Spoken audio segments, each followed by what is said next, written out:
Good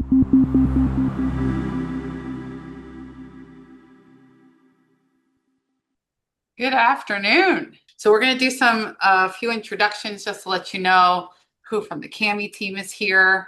And then we'll get started with our day. We have conversations today around just some general standards, kind of philosophy and direction. We're going to get through standard 1, standard 2, and then we're going to start standard 3. Session 2, if you haven't been there yet, we'll just do all of the rest of 3 and then 4 and 5. This is an active session, so we'll be putting you in breakout rooms. We'll have some discussions. We'll ask you to answer questions. This should feel familiar from that whole education thing. So I ask questions, you give answers. That makes our day better. We'll try and keep this light. And if you have questions along the way, we're happy to answer them. What we don't want to do, though, is get into like really specific program questions. So if you want to talk about your particular variant and how we might look at that, hold off on that, contact us, and we're happy to sit down with you and talk through that. If you have a question, though, that you think everyone else would benefit from, please ask those questions.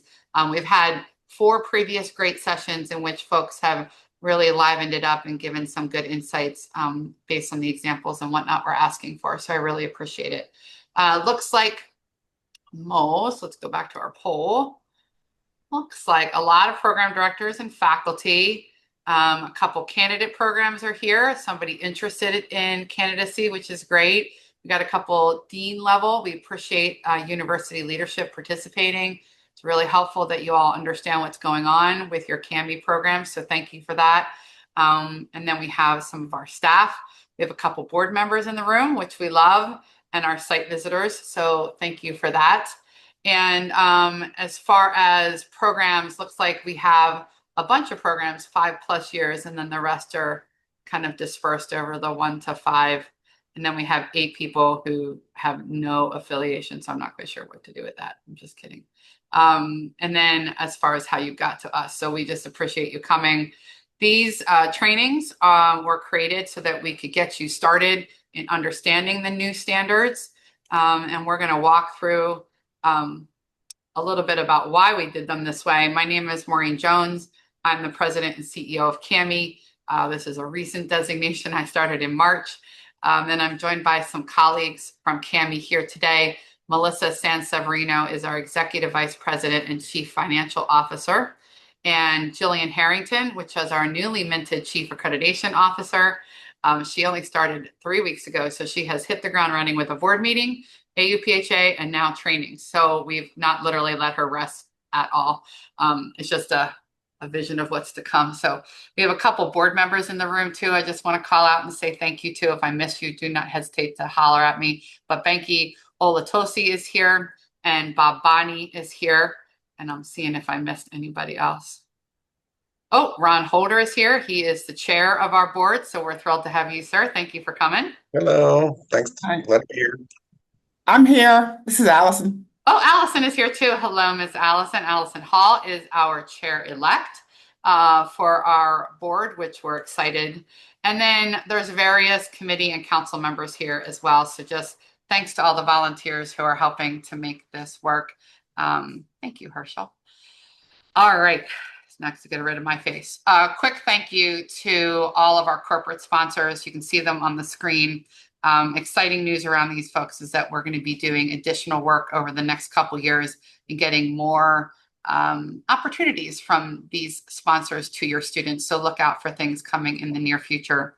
Our award sponsors and donors, I'm often asked why CAHME does awards. Well, some of the cool things on this list include the Joint Commission, which has a brand new fellowship version coming out this year in which we're going to take it away from just sustainability. And if you have a student interested in compliance, quality, patient outcomes, this Joint Commission fellowship is going to be fantastic. They're going to go on 2 Joint Commission site visits and not be attending the CAHME site visit anymore, but focusing more on this kind of bigger picture. So watch out for that to come out. And then our other friends on the screen also provide students with an opportunity to get some resources. And so we really thank all of them for helping us. The Baldrige Foundation Award goes to a program director, and I'm excited to share with you that that will now include some professional development as a part of the award, in which you'll be able to take a professional development event from Baldridge. And we are super excited about some of those pieces coming along. So watch for that coming your way over the next couple months. All right.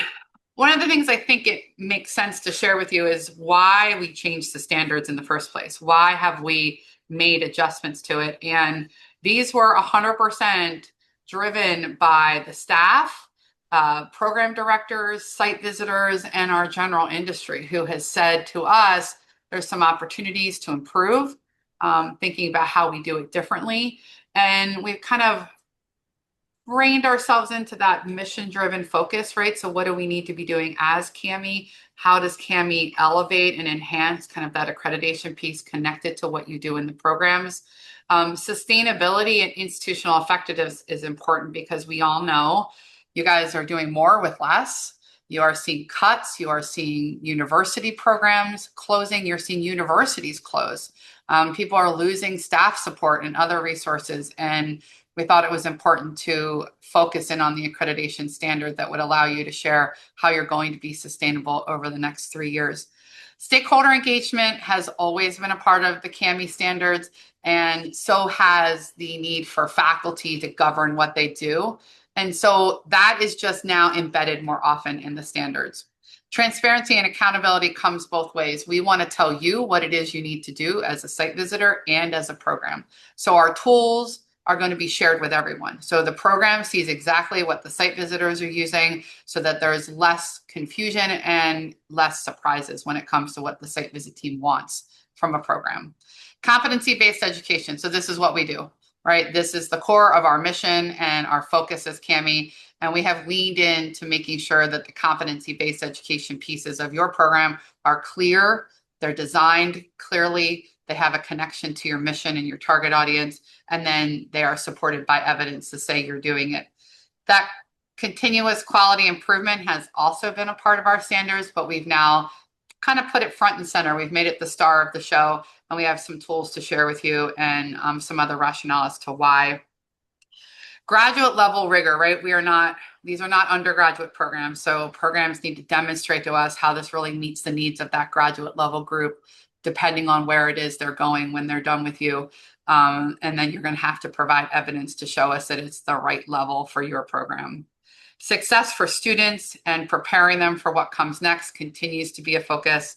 And some changes in Standard 5 include a little bit more focus on how we improve the faculty teaching pieces of our programs. Not that you're not already doing it, but documenting that. So evolving, I shared that a lot of feedback came to us. And so about 4 years ago, we began to look at the standards and really some of the questions we were getting and site visitors sharing with us opportunities for improvement.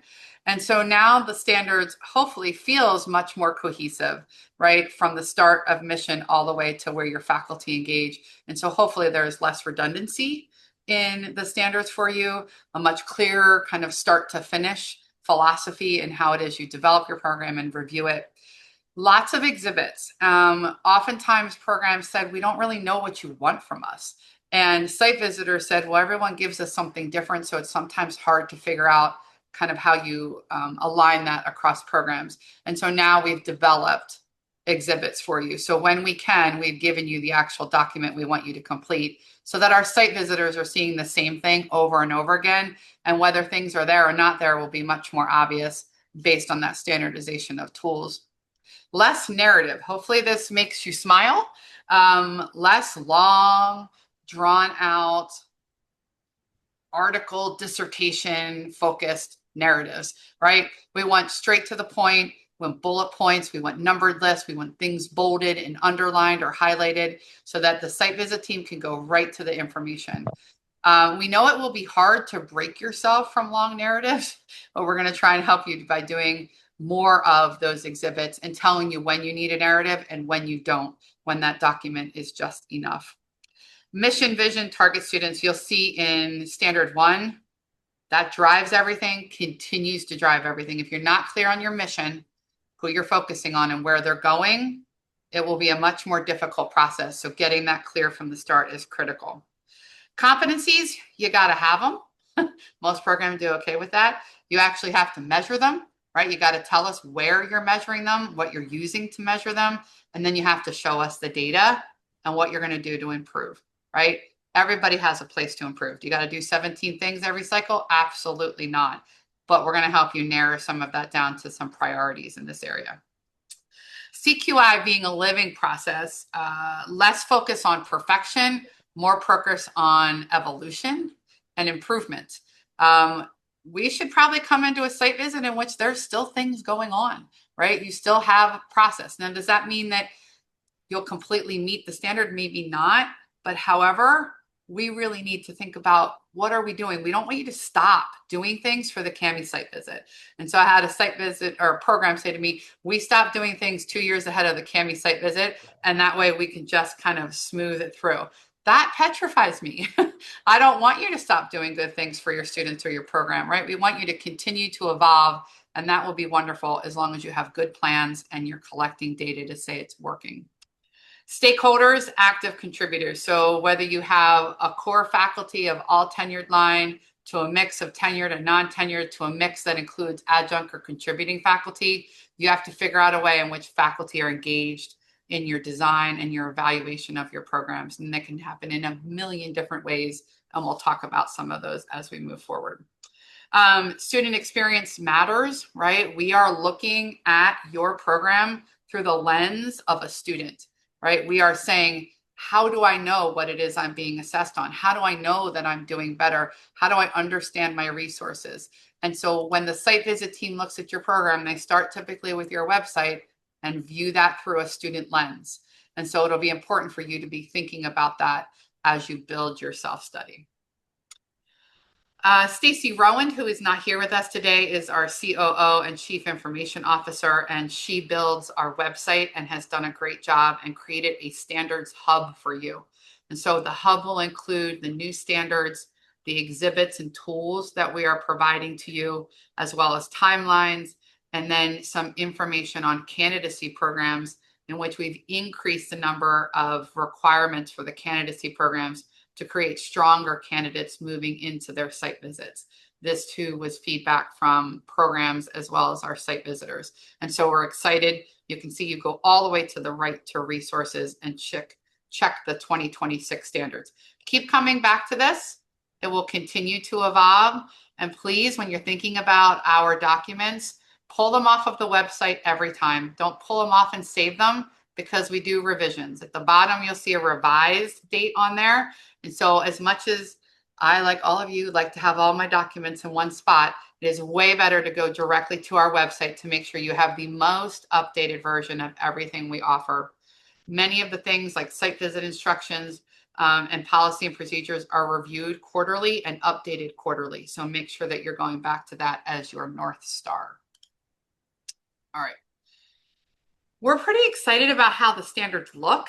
We've created a very standardized process for you. Every one of them looks the same and has the same components to it.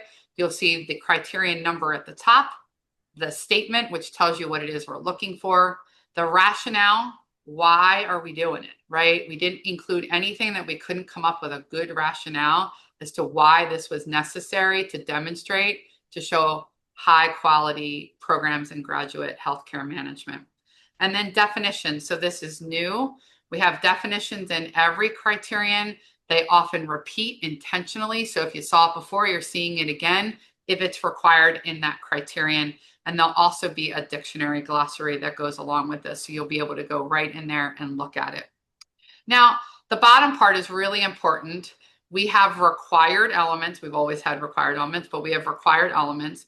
And we're now telling you exactly what the element is and then what required documentation goes with it. So you can see, let's go to B, stakeholders. You're going to need a narrative. It tells you in the far column that we want a narrative to describe how the stakeholders were involved in the process of creating your model. And then you can see you want documentation that validates the narrative. And we'll talk about kind of what options there are in that category. Under C, you can see we're asking for your proficiency scale, right? It needs to be numbers, letters, hieroglyphics, words, whatever you want to use. but you have to have it in there and define it. And we're asking you to include that in an exhibit we created for you. So 2.1.2 is a document we give you and you fill it in. So every one of our standards looks just like this. All right.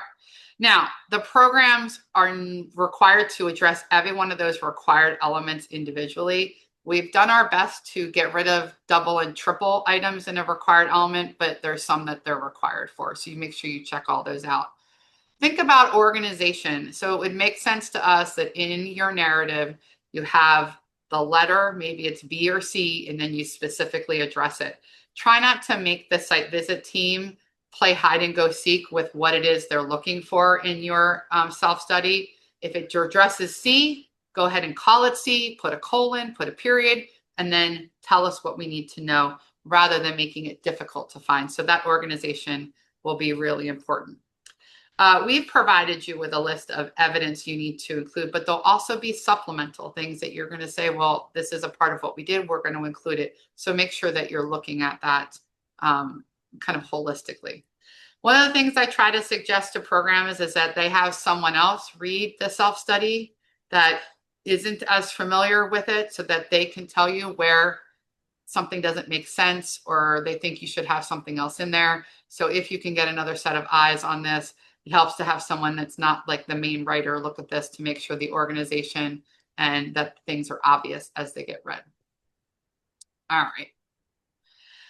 So do's and don'ts. Narrative responses, give us the facts, get us to where we need to go, but don't go too crazy. Try and make those succinct and targeted for us. Exhibits and tables, please use the ones that we give you every time we offer you an exhibit or a table. We're asking you to use that one, even if you have to copy and paste from maybe something else you're using. I often get asked, can I just use the one our university has? We're asking you not to because it helps us with inter-rater reliability, right? We're working really hard to make sure that the teams are interpreting the standards and your material in the same way as often as we can. Obviously, there's variability, right? Every program is different, but within that standard, we want to make sure that we're actually looking at the same exhibit every time. And then you're encouraged to use those tables, bulleted lists, and minimize that narrative. And so you can see the clarity and readability pieces on here. Give us good formatting, right? Just like you tell your students, make it clear. Think about, executive level proposals that give you the information you need and connect you where you need to go with the evidence, but it's not too overwhelming for anyone to read. All right. One of the ways in which we're going to have you validate the narrative is, for example, if someone said, describe that stakeholder process that was included in developing your competency model in that C, you're going to need to provide us with documentation that says it happened. This can be a varying group of things, right? So we know that everyone loves meeting minutes, that it's your favorite thing to write. And that long, copious notes is the most fun thing you've ever done. Well, you can continue to include meeting minutes as you like, highlight those for us, tell us where the information is, right? If you give us 8 pages of meeting minutes and we have to read all 8 pages to find where 2.1C is, decreases the chance we get there and find what it is you want us to find. So go ahead, if you're going to upload that document multiple times, highlight the area we should see so that we go right to it and there's less guessing for you. Now, you can also not do meeting minutes. Please don't give us just agendas. Agendas tell us there was a topic, but provide no evidence that you actually discussed it or there was an outcome related to it. And so avoid just plain agendas. Give us the actual minutes. We've also know that because not everybody does minutes, we gave you a tool. So you'll see a tool eventually on the hub that is this validation template in which you can talk about the topic, who was there, when you talked about it, what the outcomes were. So if you don't like meeting minutes, you can use our tool and include that as a part of it. If you have emails or communications, you can pull those excerpts out and document that as a part of your evidence. If there's a report or maybe an aggregate summary of something, maybe your advising survey, you give that in aggregate, that would be an additional item that you could add to the evidence to support the narrative. We also left another option for you because we really honestly don't know what you might have in mind, but make sure that you don't just tell us you did it, you have to demonstrate that you did do it. This is one of the most common questions we get in accreditation council and in the site or the reviewers reports, that they say they did it, we can't demonstrate that they did. So help us kind of close that loop for our visitors. All right. When you're labeling your evidence that goes into Weave, it would help us so much if you would be specific and label it like this. We have an exhibit, give us the exhibit number and tell us what it is. Sometimes we get very convoluted titles because that's how you're naming it in your naming convention at your university. And when we go back to look for things, you're sifting through 8, 10, 12, 15 documents to try and find the one you're looking for 1.2.3. So just tell us that's where it is. It'll take us right there. If you have the same document and it's going to be used in multiple ones, go ahead and re-upload it, but change the label for us so that we know this is addressing this particular criterion and required element. And you might highlight for us where that is in there. Supporting evidence, the same thing. Tell us what criterion and what specific required element. That way we see that and we can go directly to it. We don't have to guess. So if it was the fall, faculty retreat to discuss competency attainment, go ahead and tell us that's what it is. All right. So before I go on, I'm going to take a pause here. Questions about how we got here, how the standards are formatted, what we're looking for kind of from a big picture. You can raise your hand. You can send out a smoke signal. Hi, I have a quick question. So at some point, one of the things that I heard from people who are like really experienced in, accreditation types of activities is they said that for every question, it's very important to provide some sort of an evidence. With CAHME, is this like something that reviewers typically look for? Because I just went on my first site visit, and kind of moving forward, I want to get a better sense for whether most programs attach evidence to every single question or not. Yeah, so I brought back up the slide that talks about how to read the standards. And so you can see in that box there on the right-hand side, it tells you what required documentation is necessary. And so for D, for instance, industry relevance, we're asking you for a narrative. That's the evidence. If it's asking for additional things beyond that narrative, you'll see here documentation that validates the narrative. So I would follow that required documentation column, and you are always welcome to add additional information, but the minimum requirement is in that column. So I guess the guidance that I was receiving before at some point is that even if it's not required, it's a good practice to add something. So I guess that's kind of the core. Well, I mean, if you come across something in here that we didn't ask for and you think we should have, feel free to email me. We tried to go through here and make sure that everything we need evidence for is documented. And you'll see as you look through the whole standards, this table is in every criterion. So if you look through it and you have a question about it, don't hesitate just to send me an email. Thank you. Yes, you're welcome. Any other questions on structure, principles? All right. Yes, sorry, can I ask a quick question? Yes, ma'am. So, I mean, I'm in the middle of writing this, and I'm using what's in CAMP. So, uh, so, it sounds like, because I've noticed that there's a few tweaks and changes from what I'm seeing on CAMP. So do I need to navigate back and forth to these just to make sure that I'm the most up to date? Because it doesn't look like CAMP includes all of this. Yeah, so Carla is in a pilot program, so she's a little bit different. She is following the standards that were started during the pilots, which started in the fall. So Carla, you're going to continue to follow CAMP. As programs start using the standards coming up this fall, Stacy puts in a new event for you inside of Weave, and they follow the standards that are there now. We've had pilots going through their self-study year, so fall and spring pilots for next year, this coming year. And so they have been involved in iterating this with us. And so there's been changes and adjustments starting last fall that are now in these standards that the pilot programs didn't have when they started. So they're sticking with that set. And everyone that starts in the fall with their self-studies will have this set inside of Weave. Thank you. Yes, ma'am. All right. Now let's start with one of the tools that we developed because our QA showed that many programs were not completing the cycle of CQI. So they were getting the start, but not kind of finishing and pulling that loop all the way closed. And therefore, we needed to find a way to get that information from programs. And many times we found out it was happening, they just weren't documenting it, which we understand, right? Because there's a lot of stuff going on. And so we decided, with some input from your friends and colleagues, we've used this a couple times over the last year in trainings, and we've gotten lots of good feedback. And so this is our final version in which we're going to walk you through the cycle in a graphic. And then we have tools for you. The pick tool is a document that's a spreadsheet. Inside that document also includes a guide so that you can see what each section of the pick needs and the purpose of that.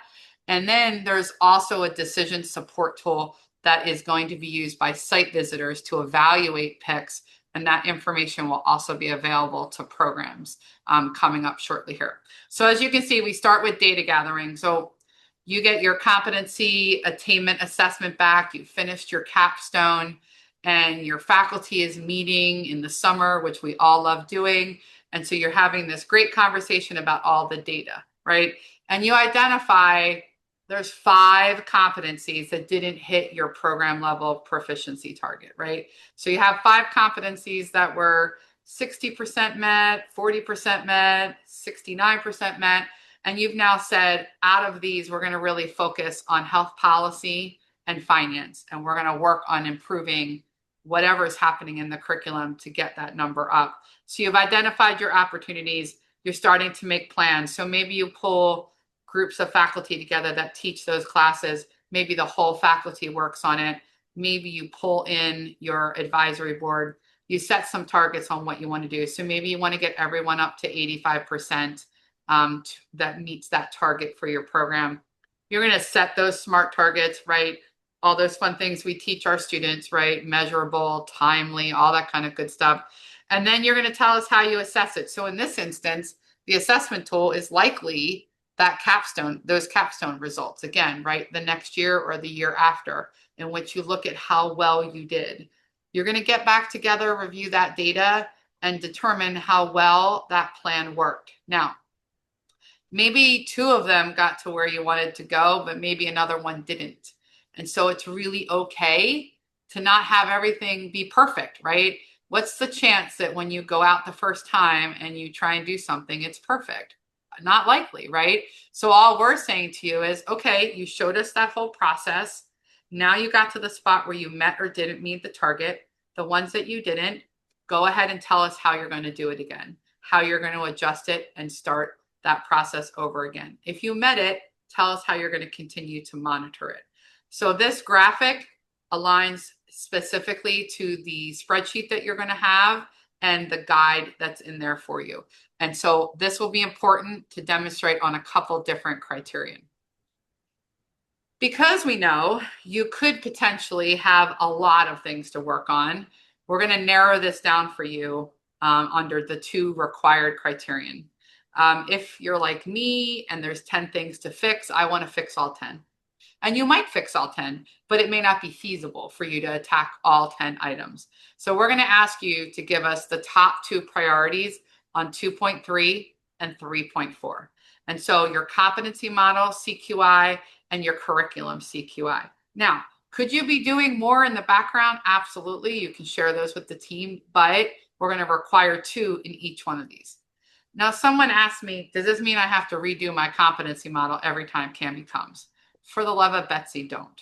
Absolutely not, right? We're not asking you to redo your whole competency model. What we are saying to you is, what about it might you want to improve? It might not even be a problem. It might be where you've said everything's going great, but we got some feedback from our advisory board that we can improve a couple areas, and we're going to start working on those. Maybe in your curriculum, you've identified from end of course evaluations, or maybe your alumni survey, that you don't have enough Excel or data analytics in your courses. Maybe they're asking for more AI-based evaluation of hospital operations. And now you're going to go back and start a pick tool to improve those classes or a class. I talked to a program today that's doing this, that they actually unearthed an old class that they had archived because it's relevant again, and they're going to start to use it. So that's a great example of how to say, we're going to improve our curriculum and make it better based on the data that we're getting. And so it's important to make sure that you're using 2 for each one of these. There's another place that you can also be required to use a pick tool, and they're all listed here. And they're all data-driven pick tools, and I'm going to explain why. In any one of these, the data you're collecting to determine how well you're doing shows evidence that you need to improve something. We'll expect a pick tool. For example, academic advising. Maybe you survey your students every semester on academic advising. How's it going? So you get the data back and everyone's pretty happy. Things are going great. There's no need for a pick tool, right? All the evidence that you've submitted to us says things are working well. They get what they need when they need it. Let's just say, though, for professional career advising, you also survey your students. Maybe you've had students come into your office. Maybe you had a focus group. Maybe it's your exit survey. And students said, listen, I could really use help earlier. Please don't wait until the second year to start working on these things. It would be really helpful in the first semester. There's an opportunity for improvement. Now, if one person says it, that's one thing. If you have some trending data that says it, you definitely need to start a pick tool. If we get there and we see that the evidence suggests that you should have done something and you didn't give us a reason why you didn't, the team is going to wonder why and ask you for that data. And so we'll expect to see changes or effort towards change if the data suggests it. If the data doesn't, then you need not provide a pick tool for these. Mohammed. Yeah, thank you very much for giving me a chance. Just had a question regarding the competency model, CQI. Is there any specific format that you're looking for? For instance, in our program, we already developed our new chart where each instructor can measure to what extent that the student meet the competencies, or we have 6 competencies in our program. So, and then each instructor just write an action that needed for the next semester. So is there any format that the CAHME looking for, or we can develop our own tool to assist the students to what extent that they achieve the competencies? Yeah, so we don't have any standard process for how you have to do that. What we do require is that based on the competencies that you have identified, that we can see where in your curriculum you're assessing them and what tools you're using.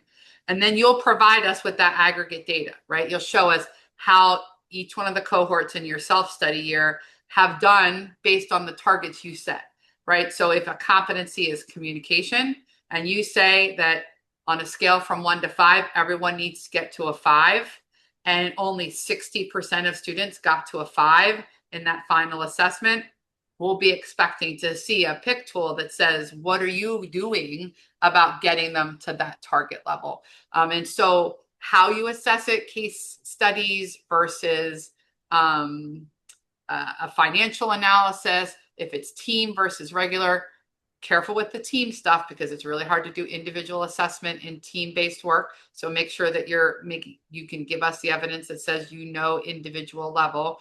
But how you do that is up to you. Just make sure you're telling us the whole story, right? Look at it like a student. Walk us through, if you are a student, how do I know what I'm being evaluated on? Where are my tools? Where is the information and feedback? And then how do I know how to improve? Make sense? Yep, great. Yep. Thank you very much. Okay. Looking for, just making sure our chat's okay. Okay, so pick tools, let me review. 2 required pick tools in 2.3 and 3.4 for everybody, no matter what. You got to be improving somewhere. And then data-driven pick tools for the rest that you see here. We are hoping these are living documents. We hope that you are using this before your self-study, that you're gathering this information. Many of your projects would be 1 year, 2 years, could be 3 years, right? If you're adjusting curriculum, it might take you 2.5 years to get it all together and, you know, kind of come to the end of that. And so whatever you're using and whatever timeline, you can be including that into your self-study and letting us know what those projects are. All right. Any other questions on the pick tool? It looks big when you first start to use it.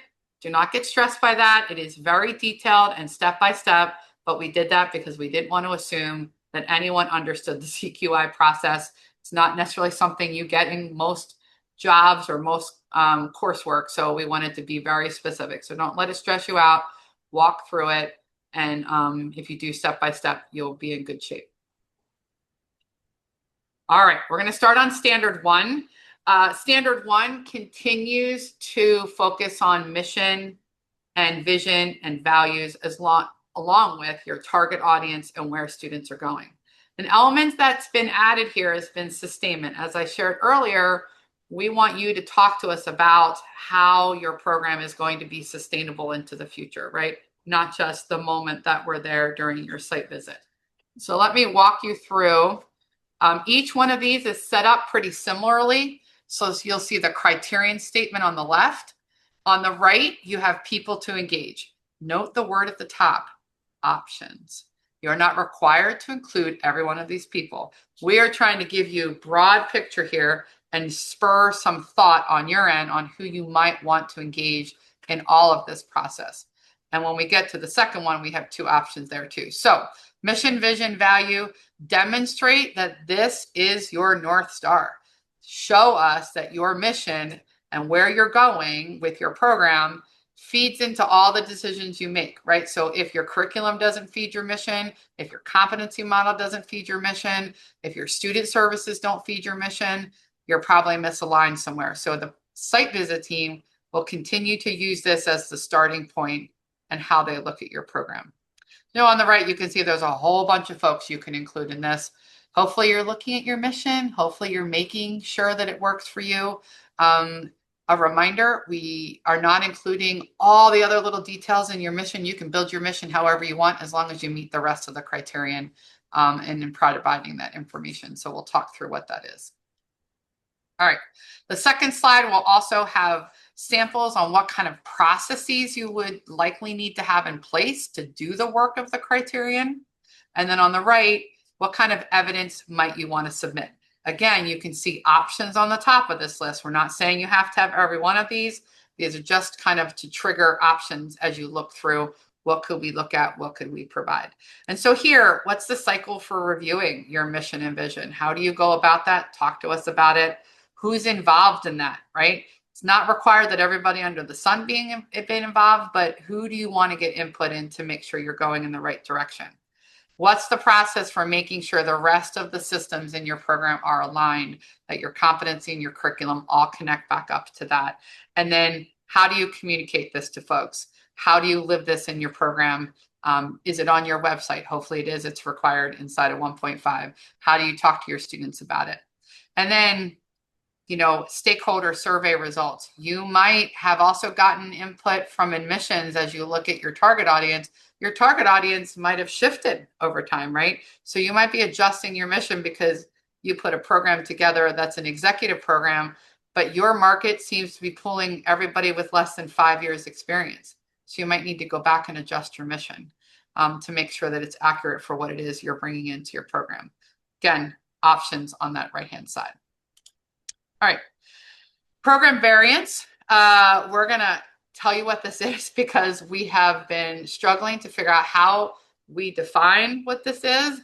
All of you have different names for different kinds of things that you offer. So it might be a track, it could be a program, it could be an emphasis, who knows what you call it, but we're asking you to talk to us about all the types of things you offer. And so if you have an executive residential and an executive online, That's a variant of a program, right? Similar competencies are the same curriculum. You just offer it in two different ways. Once you adjust and a program or something else you offer has a different competency model, different set of classes, a different mission maybe, that becomes a different program. All are awesome, right? CAHME's not telling you what to do in this level at all. You can have as many kinds of programs as you want and as many kinds of program variants as you want. We just are going to need to understand that. And so a way to understand that is a new table 1.1.1 that everyone will fill out so that we can see what you're offering in one spot. Typically, this would take me 3 or 4 hours to sift through someone's website and all of their materials and the self-study to be like, okay, tell me again who their students are. I'm not quite sure. How many credits do they offer? Like, why is this one different from this one? And so this table is a little bit long, but if things don't change, you can keep using it over and over again. We're also using this when there's a program change. And so you'll see this. It used to be called substantive change. Now it's called program change. And we'll fill this out if you decide to add credits, drop credits, change your target audience, change your mission. We ask you to let us know and put this table in. So pretty simplistic, fill it in. If it's the same, you just copy and paste it, totally fine. Here's an example of what one looks like. You can see in this one, there's an MHA, there's an executive online, and then there's a dual MBA MHA.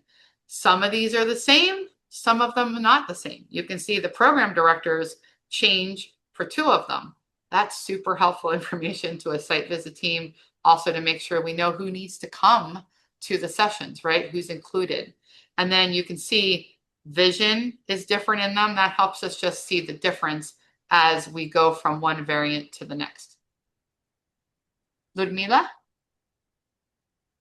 Hi, everybody. My name is Ludmila Feruzzi. I'm the program director at SUNY Downstate Masters of Healthcare Administration program.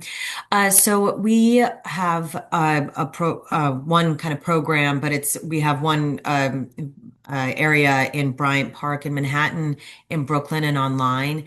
But they all have the same mission. They all take the same classes. I'm the program director. There's only one program, so I'm the program director.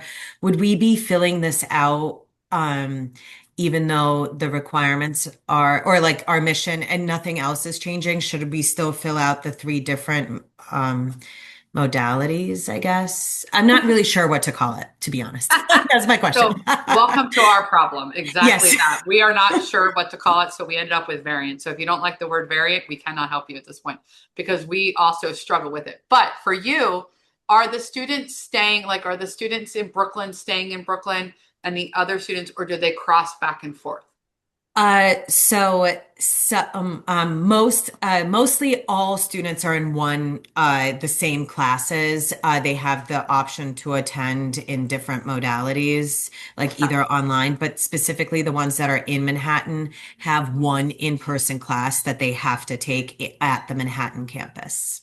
Okay, so this is an example. I think we should chat offline and walk through your specifics so that we can make sure we understand it.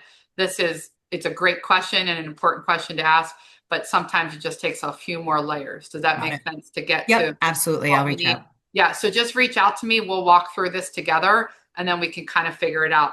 One of the reasons we do this is because we want to make sure that the students looking at your programs can see all the options, right? We're not trying to make it difficult, but your students, if they can attend in Brooklyn and Manhattan, or if they can only attend Brooklyn and only attend Manhattan, those are different experiences for students. So I might choose Manhattan, mostly because of Broadway, but I might choose Manhattan because I like what you offer there, and what's offered at Brooklyn may not be what I'm looking for. And so one of the reasons we do this is we want to make sure that as students do that advanced search on our website, they see all the options they have for a program to also help you recruit, right? To make sure that I understand that if I go to your program, I might have 3 places I could go and I get to decide. But if we lump you into one, then sometimes that's not as attractive because the student doesn't understand there might be other alternatives for them. So we can walk through that together. Just email me and we'll set up a time. Melissa, did you have a question? Yeah, I was just questioning on the track side. It says like non-executive full-time and like part-time, and each of them, I wasn't sure like what is the difference between full-time and part-time? Because our students can choose to do the program part-time if they don't want to, or they can do it full-time. Yeah, so if it changes for them, right? So if you have a 2-year full-time program and they start, in August and finish 2 Mays later, and full-timers do it that way, but part-timers can do it in the same sequence. They just extend it, and there's a sequence of courses, probably the same. But if I come in and out and there's a change in sequence or something's different for that part-time group, that would be a different variant, right? Because the students aren't experiencing it in the same sequence and in the same way. But if they've got the same courses in the same order using the same competency model, you can tell us that you have part-time and full-time students going in the same direction, right? So they're not adjusting any, it's just taking them longer, right? But I still take finance before I take econ, whatever that is for you. Yep, good questions. Good questions. All right, so this is the back end of this. So credit hours, competency model, does one drive it or do you have multiple ones? So you can see that, there's some differences in this. This really helps us as we look at your program, your self-study documents. It helps us to understand it. If you're doing this in one self-study and your executive program has a slight variation from your residential in a particular criterion, this is where you want to identify it. You want to say residential, colon, and tell us about it, executive, colon, and tell us about it. Tell us where those differentiators are. Even if it's all one program, you just have different options. Sometimes there's some differences that are perfectly awesome. It would just help us to see it. All right, mission, vision, and values. So just a couple of thoughts in here as we move on. Where do you state that you have a mission, vision, and values, but might you fail to connect it to decisions? And so as you see the questions in the standards go through, we're going to ask you to tell us how you do this. We don't need you to restate the mission every time. We're really just looking for how that applies to that criterion. All right, sustainment plan.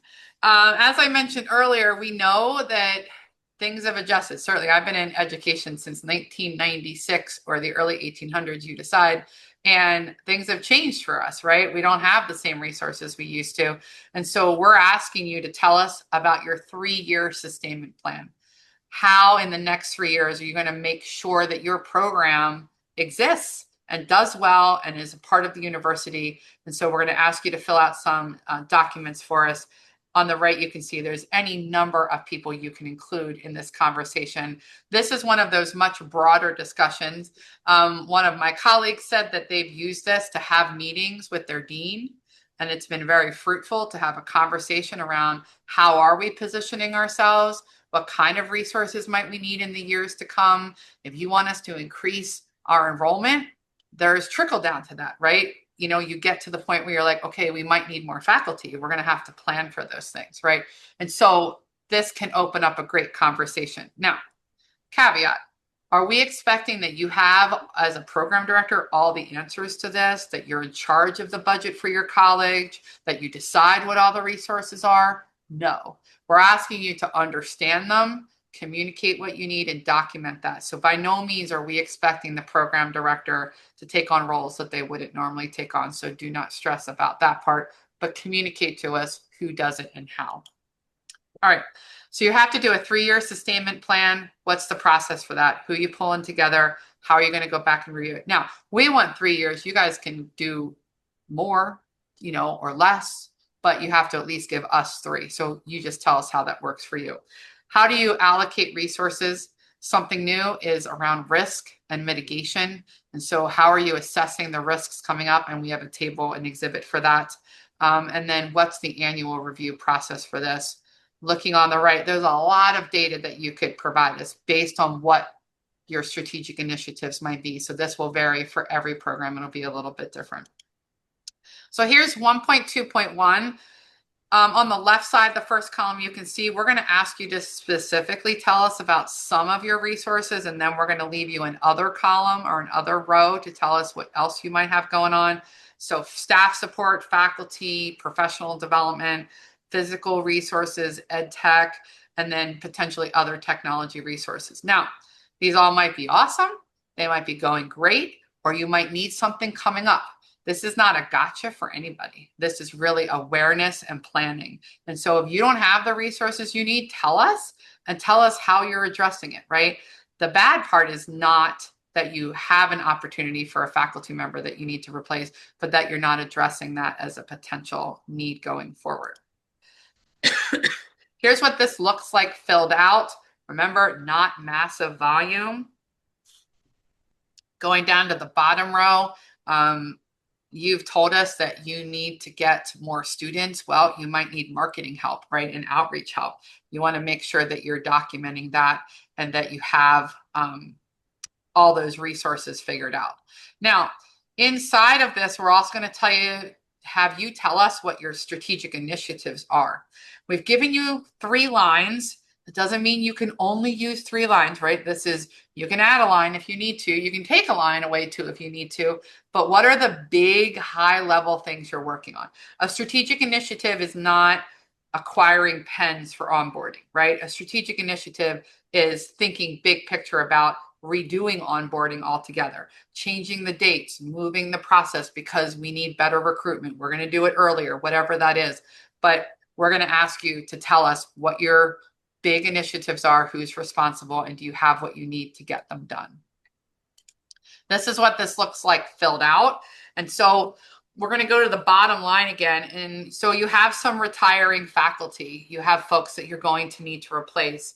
And you can see here in the last 2 columns, you have 1 replacement line approved, and the second one is a request, right? It's tied to growth enrollment. And so we're paying attention, right? We've got 1, but we know what else we need to do to gain that second one. And do you have the resources available? So not a ton of narrative, just tell us what those initiatives are and how you're going about them. This is a great conversation starter for our conversation with your university leadership.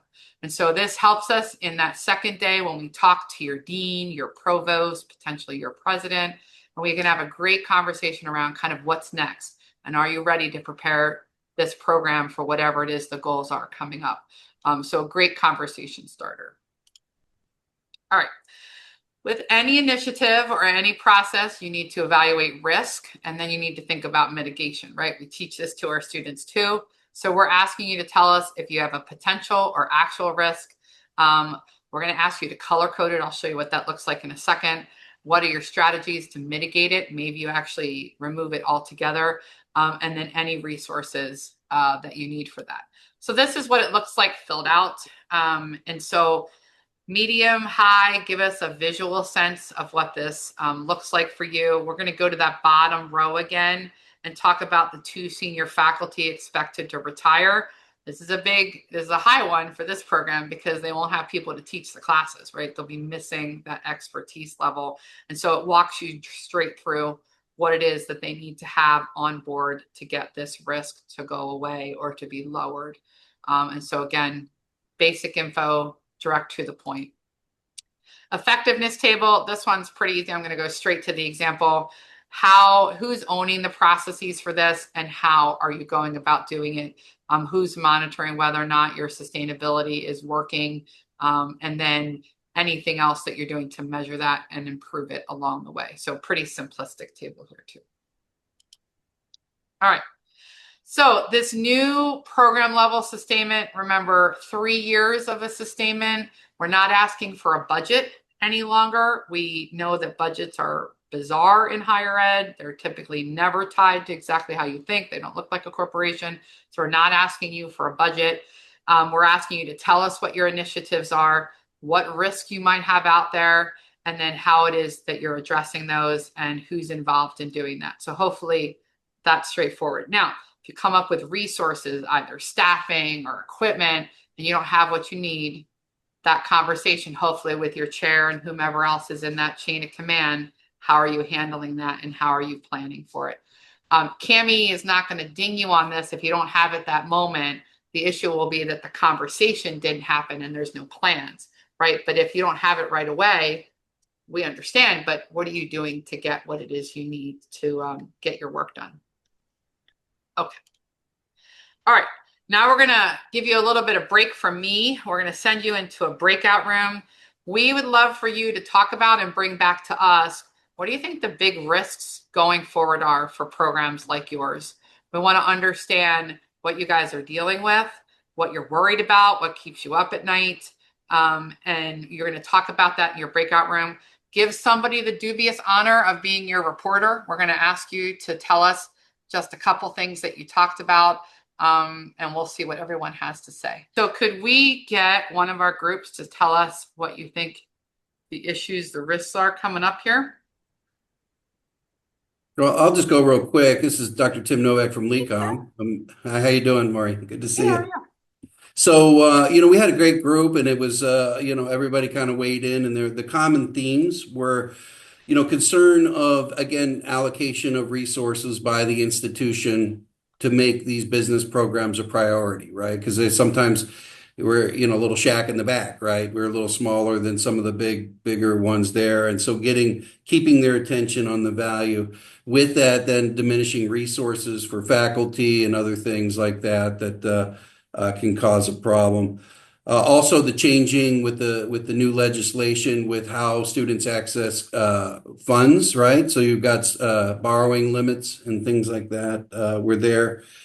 But simple, things like marketing, messaging, but it seemed like a lot of the people in our group had to do a lot of things beyond the scope of running a program or directing it, and that doing a lot of their own marketing and bootstrapping and trying to keep the lights on. So it's not all doom and gloom. There were other good things that are going on, but the reality is it's a little harder today than it has been.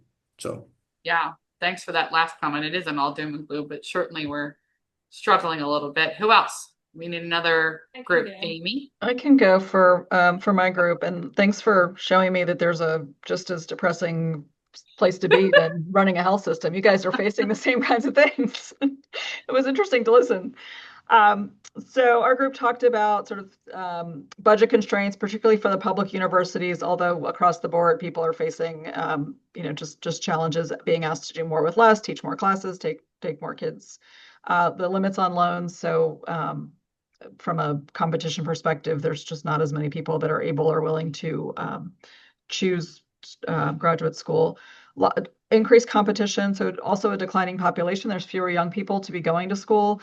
There's just more programs. There's online programs that people are competing with across the country. They're also competing with more people in their own same geography. It's harder to demonstrate ROI. Kids aren't seeing that from a student perspective. What's the ROI on the tuition cost? And then we also talked about challenges to diversity, equity, and inclusion. So particularly for some of the public universities, while also trying to remain inclusive for students. Yeah, that's awesome. Really helpful. And Jennifer is our chair for our candidacy committee. So I just wanted to say thanks to her for doing that. All right, another group, Jamie. Yeah, so we talked about a lot of different things. Some themes that came up was first the enrollment, the academic cliff. Enrollment was always a challenge, but that led us to a deeper discussion about the increasing competition among MHA programs, the increasing number of MHA programs, especially online. And so you've got more competition with fewer students. Hence, a lot of programs are trying to offer the degree in fewer hours, more condensed. And so, which kind of led us to a discussion of how watered down are we going to get as a field? And are we going to produce the quality and types of graduates that will still be competitive in the field if, we keep offering 30 credit hour degrees. And we also noted that this wasn't just an MHA problem, that this was a problem in several different fields. So that was the main thing we talked about, is the dilution of the degree. There were a couple other things about the changing healthcare landscape and how it's going to change who and what we need to produce. And will there be opportunities for those students?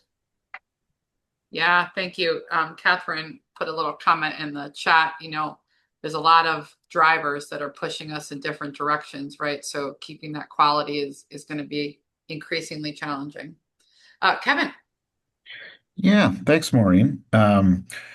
Our group focused on a lot of the stuff as already said, but also a lot of internal changes, whether it be administrative or faculty turnover, staffing, even how that works from a faculty perspective, if there's different thoughts on work from home requirements or hybrid environments, how that really impacts teaching, and then centralization of university functions that is happening to certainly conserve resources, but it impacts programs' abilities to market for other things. So a lot of good discussion on internal issues. Yeah, centralization seems to be a cyclical event, right? Every like so many years we go centralize and then we decentralize and we go back. So yeah, an interesting swing of things. Chris. Yes. So we had a lot of different ideas. Some that I'm hearing here, recruitment, student recruitment is the biggest, and it's almost across all except for our colleagues in Saudi Arabia, who their problem is they have more students coming in, but not enough faculty. But pretty much we're seeing a 50% reduction in the incoming cohort for this fall. Admin support, we've seen that's become a big issue where people are losing support. More is being placed on the faculty to manage, particularly given the CAHME workload that you have to do to maintain that accreditation. Budget cuts that have driven away your ability to have adjuncts, and therefore your faculty have to pick those loads up. And this was a new one I hadn't heard and is very apropos. 9-month contracts, which most of us are on, or many of us are on for faculty, create some problems for some in the summer when you're trying to do all this heavy administrative load and even do this PDCA, continuous improvement cycle that really 9 months is not sufficient to do that. You need a full 12 months to be doing this. And if your faculty are on a limited contract, and they're not going to do work during the summer, that really puts a heavy load on the program director. And I will say not all, and they may be unionized. That was the case with one. And not all programs are, I will say, I'm blessed that the four of us, if we need to get something done, we'll do it off contract. But that's not always the case. And you can't blame faculty because they need to do research in summer. They need to do other things. So that's a big and a new one I've heard. And I think, let's see, what was the other? Oh, again, recruiting faculty. So those were the main things from our group. Yeah, thanks, Chris. I think, yeah, that faculty doing more and more on your own gets harder and harder for sure. Kelly, welcome. Thank you all. Some similar themes from breakout room number 5, but really great discussion around our international student access. One topic that was also discussed was the implementation of AI and how it matches with each of the current competencies as part of the curriculum, and making sure that that was in line based on the university or the school's priorities for the implementation and assessment of that tool. Similar themes on decreasing interest in graduate school and access to scholarships. Additional focus, as was discussed previously by some other breakout groups, of that decreasing volume in faculty and a potential risk or opportunity around CAHME guidance was suggested for faculty volume and the opportunity there. So that was just a discussion. And then just that recruitment of faculty and finding that right mix of industry representatives and faculty versus straight academic professionals. So I think that was some of the different views that hadn't already been mentioned, including decreasing interest in the in-person classes and more focus on the virtual class environment from the students. Hope I got everything, everybody. You guys were busy. So faculty load and resources, Although CAHME doesn't come out and tell you what you have to have, there are many places in the standards where you have to essentially share whether or not it's working, right? So if you have the right faculty, the right amount of faculty, you'll see that in the stakeholder assessment piece, right? Of whether or not your students are giving feedback on that. You know, can you get the work done? Do you have enough faculty to do the work that you said you're going to do? And so although there isn't a number out there or percentage, there is definitely opportunity inside the standards to address whether or not it's working what you currently have, which is another reason why there's a sustainability plan in the new standards, so that you have a place to address some of these pieces and open up that conversation with university leadership. I mean, they're dealing with a lot of constraints, right? Like, it isn't just your program. So by no means are most of our leaders ignoring it, but it is a good conversation starter. Did I miss any other hands? Anybody else have anything we didn't say already? Chris? Hi. I don't know if we were able to touch on this earlier. I had to go out and come back in, but I think I got here for most of the meeting. In discussion about international students, one of the challenges that we've had is we'll get a lot of international students who are applying to our program, but they are primarily looking at a means to try to pay for that education. And they're looking for things like graduate assistantships. Plus, the other challenge is upon completion of the program, I know CAHME has specific reporting requirements that kind of that may omit international students, but their abilities to, and I'd be interested in knowing how this affects other programs, their abilities to find jobs in their community upon completion of the program. I think the assumption would be they're going back to their, to their homeland and working there. But I think a lot of the students, the international students who come to our program, are hoping that they're going to be staying here, and that's a challenge for us as well. Yeah, so good thoughts, Chris.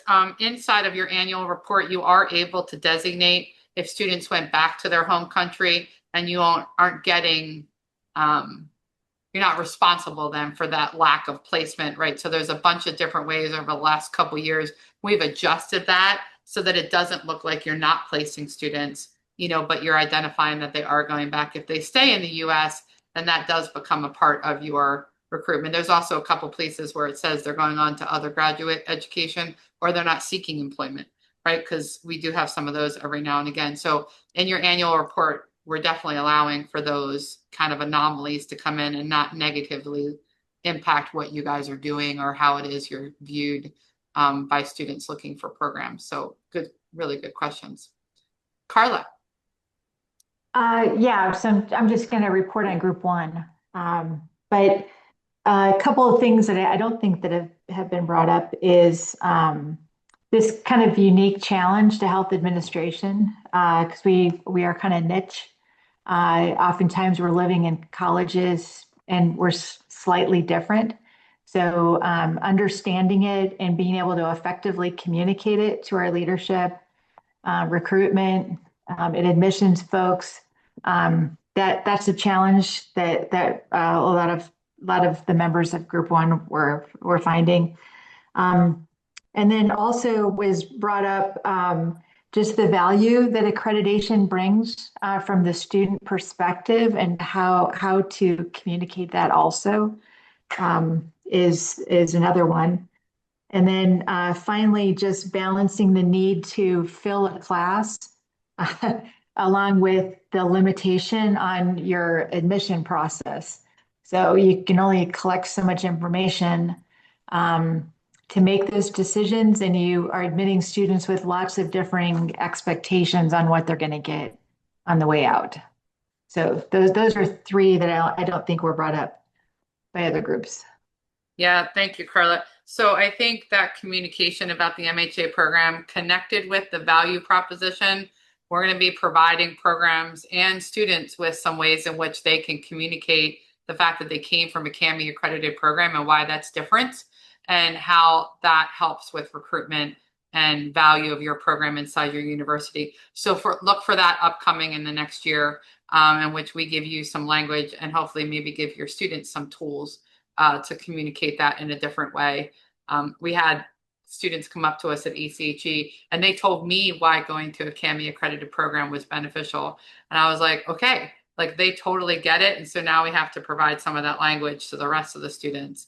One of them told me that going to a CAHME program changed his life and he wouldn't be where he was without it. And so I think that's the kind of communication we can help you with and use on your website and use to communicate to your students. So we'll be working on that as soon as we get these standards off and running. So look for that coming your way. All right, so let's move on.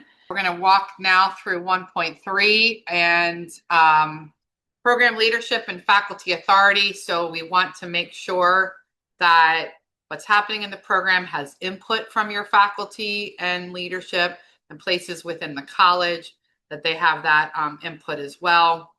And so you can see lots of folks might be included. We use CQI committee as an example. You might have all kinds of committees in your college or your department that might participate in helping you with this. How do you define who's engaged?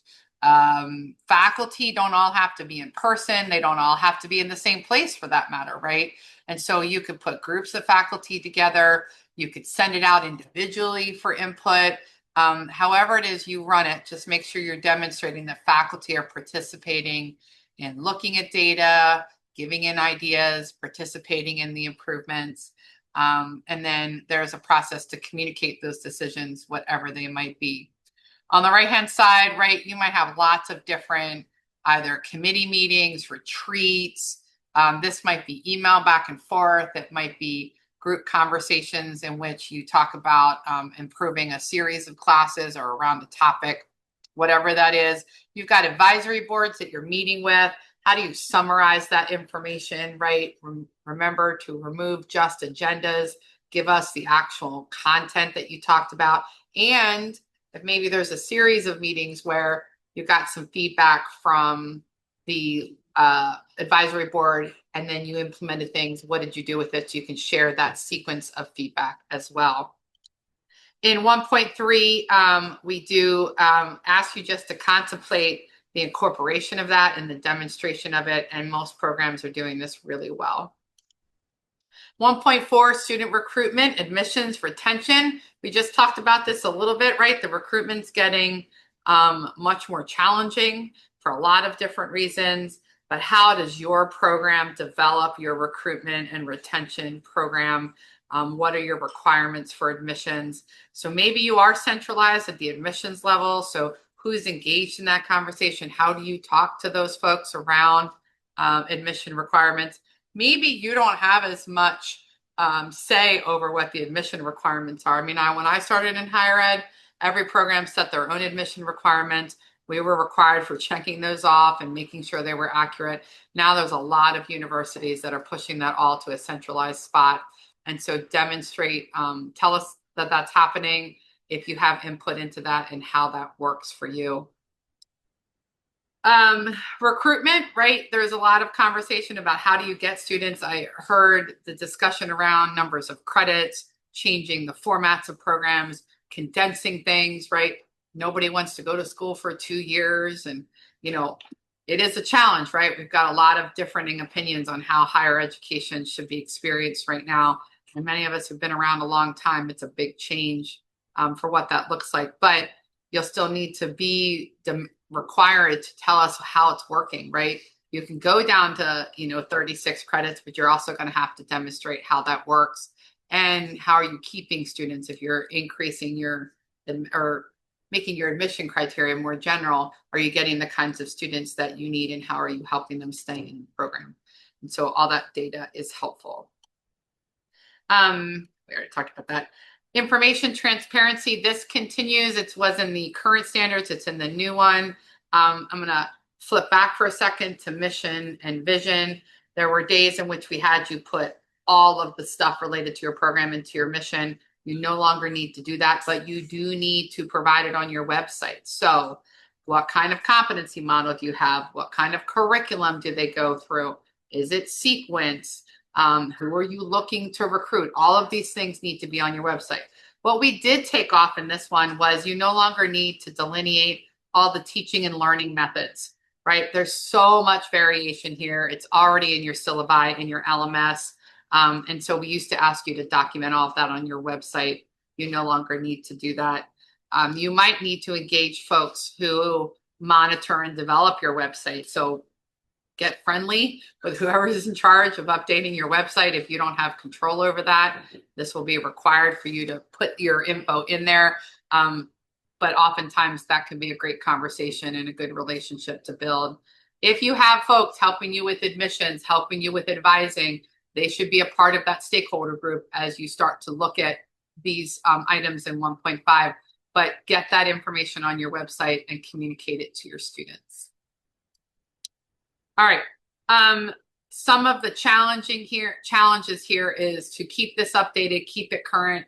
One of the things I often see in a program is that they don't actually tell their story on their website. We get to a site visit, they tell us all the awesome things that are happening in student services, professional development activities, connection with professional organizations like MGMA, HFMA, ACHE, whomever it is, and it's missing on their website.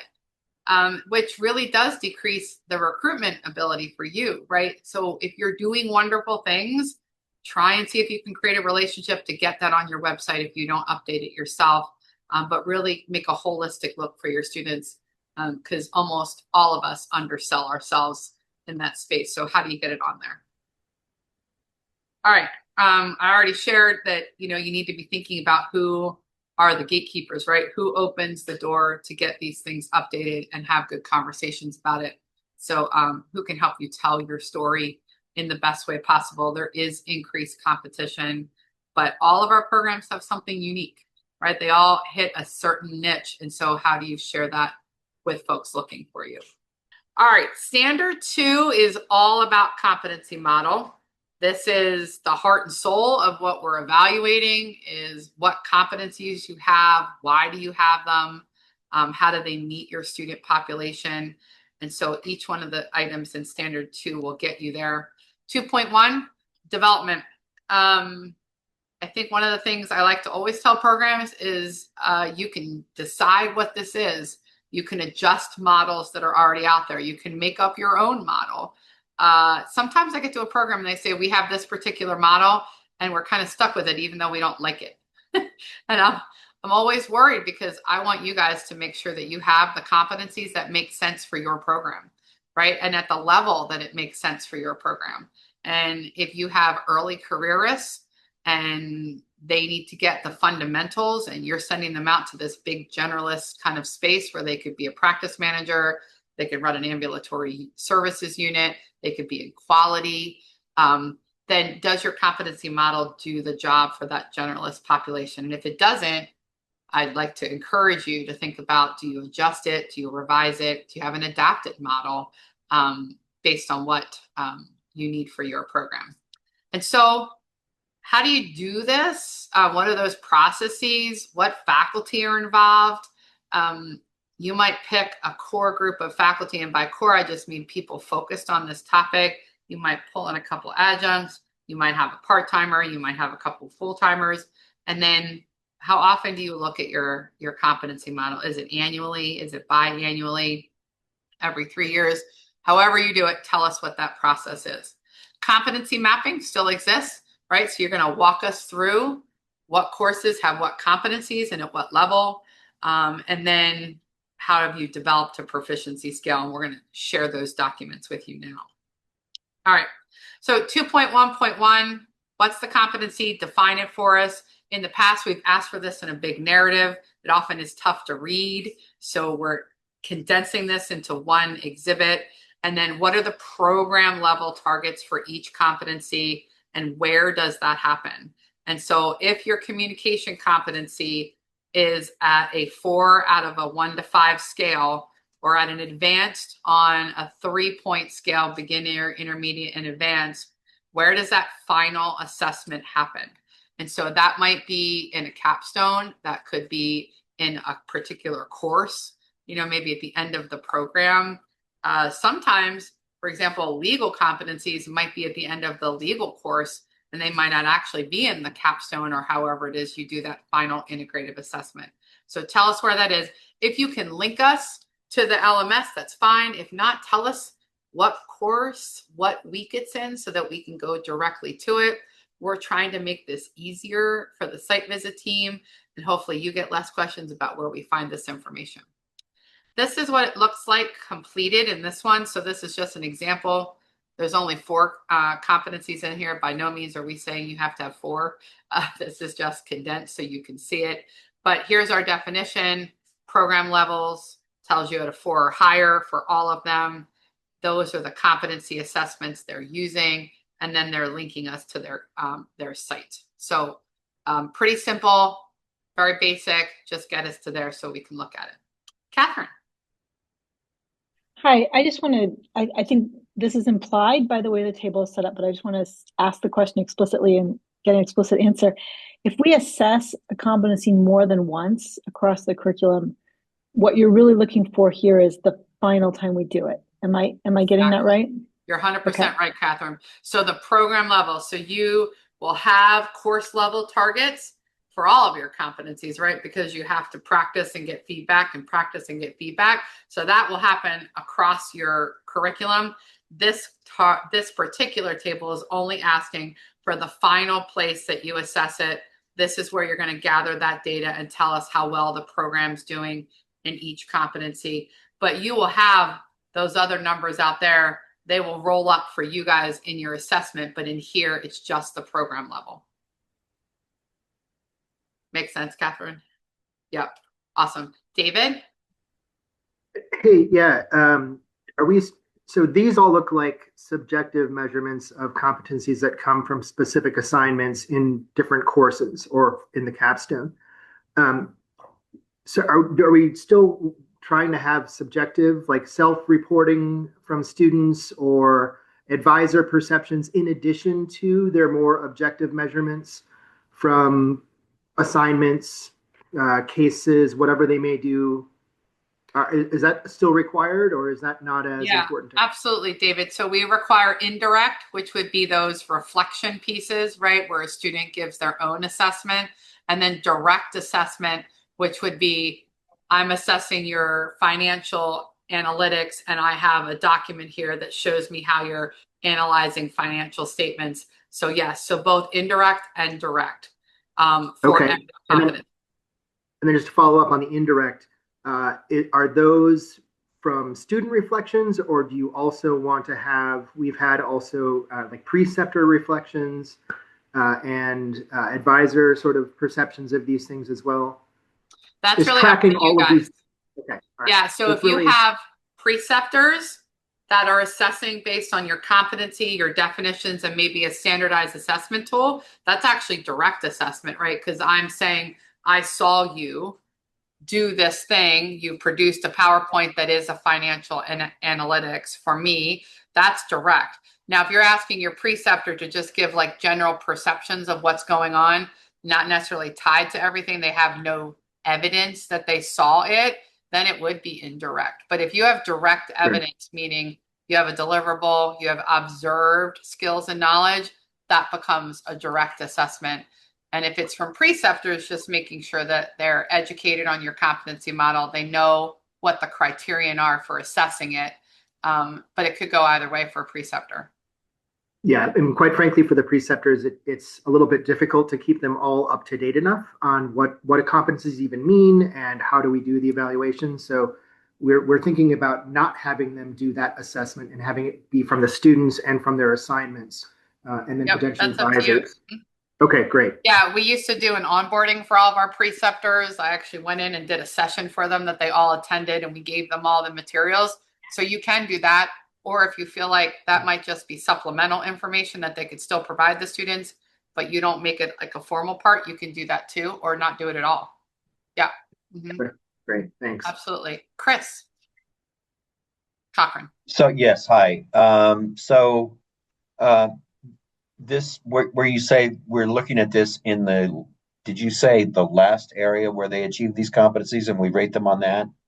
Yes. Okay. Yes. So one of the questions that I have is, so for example, in a capstone course that we do, that's their their final culminating experience, their competencies may be different. So we could have a whole bunch of these different competencies in there. What do you mean? The communication competency would be different? Well, I would assume that the communication, if we just take these in terms of the, these four categories, a student might not be working on financial skills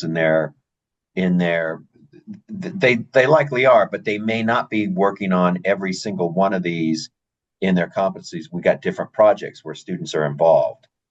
Do you understand what I'm saying? Yeah, absolutely. So if you won't always do it in the capstone and you won't be able to observe it there, then it can't be the program level assessment. So if that capstone is different, but I don't like to provide personal experiences, but I will for this one, because what we did with capstone is we said, here's the ones you have to cover. If you didn't get to economics, if you didn't get to policy, I still want you to write the policy implications for the capstone work you're doing. I want you to write the ethical implications for the capstone. So even though it might not have been a deliverable inside of that specific project for that preceptor, they still showed me that they understand how to apply all the ethical principles to that particular event, even though the preceptor didn't ask for it. Right. So in our final assessment, we added that into the PowerPoint that they did, and they had to address it and demonstrate that they understood how health policy relates to this particular project, even though they didn't ask for it. Or you can assess it someplace else, and you can say, well, these 5 things are always assessed, but we're going to assess this in other places. So somewhere in your program, you need a final assessment of that competency. And we're not saying it all has to be in one thing, right? You can choose to have 2 things or 3 things, but somewhere you have to say, at the end of this program, in finance, analytical reasoning, communication, and teamwork, you're going to get to this number, and here's where we assess it. And so someone asked, I think, a little earlier about all of it being in one. It doesn't all have to be in one. So I have a program that does it in 3 classes in which they break up the competencies and they do it that way. And then other ones do all but teamwork in theirs, and they assess teamwork somewhere else because it's an individual assessment at that final level. Okay. All right. Thank you. So we want to give you room to do it how you feel it's best for your curriculum and your students. And then that's a conversation you and the faculty have about how do we address this and how do we go about it. Sounds good. All right. Thank you, sir. Bob. This is an additional exhibit, right? We have that one exhibit that's in under the competencies where you show all the competencies and how it progresses across the curriculum. You're not doing away with that one, are you? We are not. Yeah, okay, good. All right. Thanks. Thanks. Okay, great. Yep. Yep. So we've asked for a few more things here because often it's tough to figure this out. And so we want to give programs an opportunity to demonstrate how they do it. So this one, you can see program levels. Oh, and someone asked us about linking. Do we need to link every course where this competency is being measured? No, it's the program level measurement. So if you're looking at communication and you're being assessed 5 times in a program of communication, for communication, I only want the last place that you're collecting the data on in that particular one, the linkage. But to Bob's question, you are going to tell us where all those other places are, but we're not asking for the data for all of those places, just the final place you assess every competency. All right, so your proficiency scale, in the past we've said you have to have one, but oftentimes we found out that we had labels without definitions. And so now you need to tell us what the label is. So label might be 1, 2, 3, 4, it might be words, but then what is the definition or the evaluation criterion? And so here's an example of one with words in which when you get to competent, it tells you exactly what we should be looking for in that assessment. So this might be used in your standardized rubrics in which you use these labels to assess communication at each one of these levels. And this is what it looks like if you had numbers. And so you could do a 5-point scale, an 8-point scale, a 10-point scale. Think about what kind of feedback you want to give your students and how much, like variation or stepwise you give them in that feedback, but you need to give us the proficiency label and the definitions now. Okay, 2.1, so thinking about, are they the right ones? Are the competencies in your program the right ones? And we'll be looking at that when you tell us you're bringing in executives and they have 15 to 20 years experience.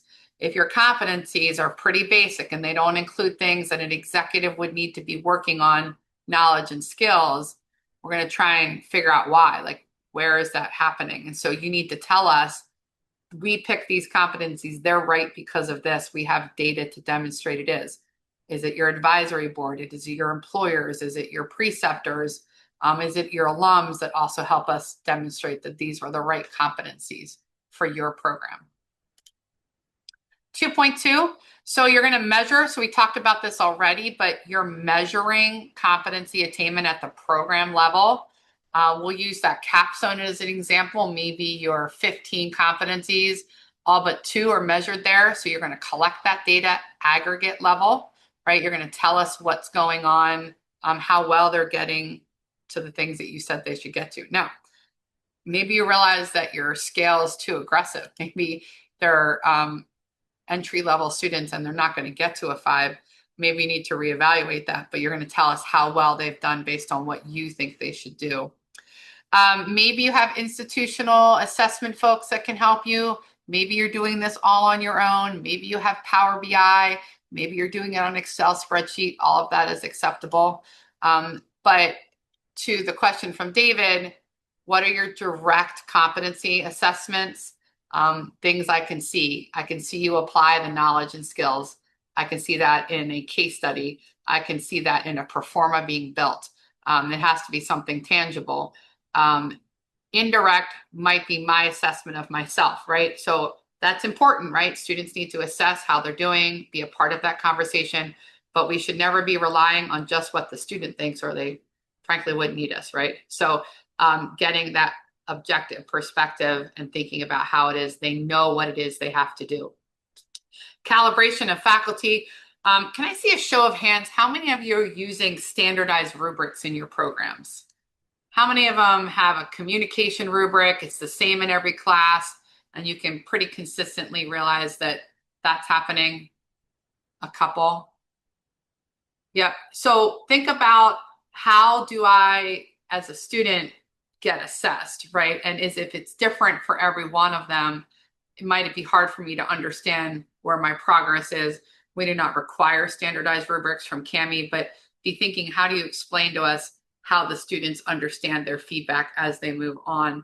And they need to be getting that feedback. So if it's in Canvas or in D2 Learning and you have an assessment tool in there, what I want to also say is that grades don't equal competencies, right? Not necessarily outright. So if you have an A, that doesn't necessarily mean you're proficient, right? If you put myself and Melissa in the same finance class, I can guarantee you that in that competency, she's going to be more advanced than I am.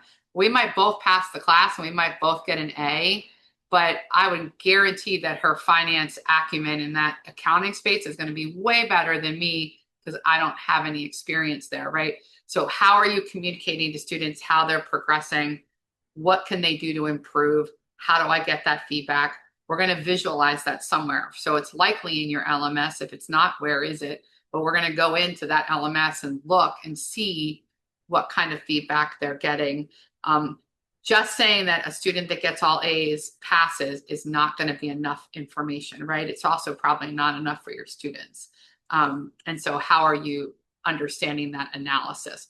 Pulling all this data in, putting it in aggregate form, sharing it with whomever is going to assess this, thinking about whether or not we've done well, right? Have we done the right thing for the students? That has to be assessed. Who's assessing it and how are we doing it? Lindsay, go ahead. Yeah, can you hear me okay? I can. Okay, perfect. So a question about the standardized rubrics, and thank you for saying that you don't require this. I just want to confirm. So we have obviously standardized competencies for each class, and that language is the same. So if it was communication skills and there are 3 classes that cover it, it is the same exact definition. But I want to confirm that like the standardized rubrics are not for individual assignments because so I teach leadership management. I'm not going to be measuring your ability to do operations research. So I just want to make sure I'm understanding the competency definition and that being standardized versus like assignment rubrics that are taught. Does that make sense? I don't know if Yeah. I'm confusing it No. more. Well, I'll answer and you tell me if I'm on target, Okay. Lindsay. So an assignment rubric might be that I'm turning in a paper for you. I have 3 original sources that I'm citing. I might do it in 12-point font, 1-inch margins. I might provide 4 recommendations, right? That might be an assignment rubric.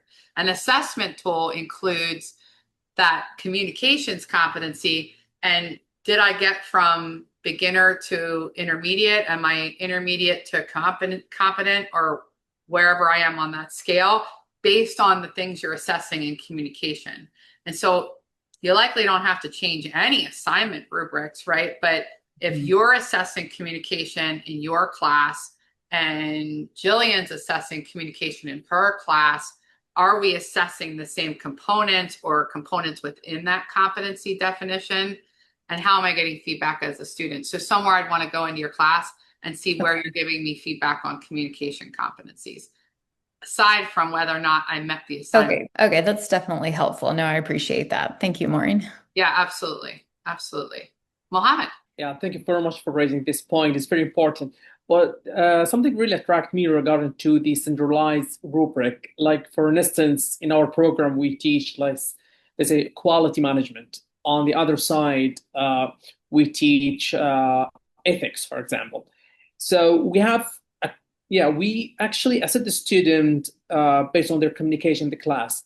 But here the communication is quite different. So I can't here standardize the communication in the quality and the ethics or the finance, because I think each topic has their own, I would say, characteristics to teach students how they're communicating in class based on the topic.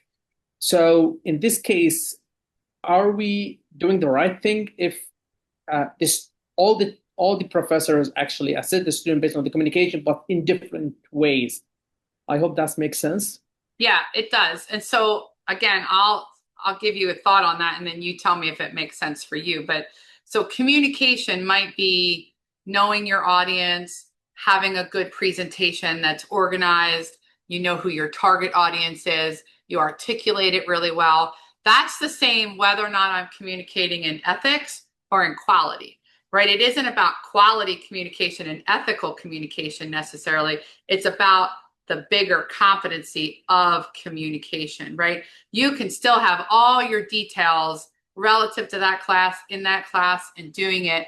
Now, if you have an ethics competency, you can still have a general definition and the behaviors that you're looking to see, and you can apply that to ethics and you can apply it to quality, right? So you're going to address ethics in a quality lens and ethics in an ethical decision-making lens, but you could still have the same competency and competency definition, but you would apply it in a different context or lens.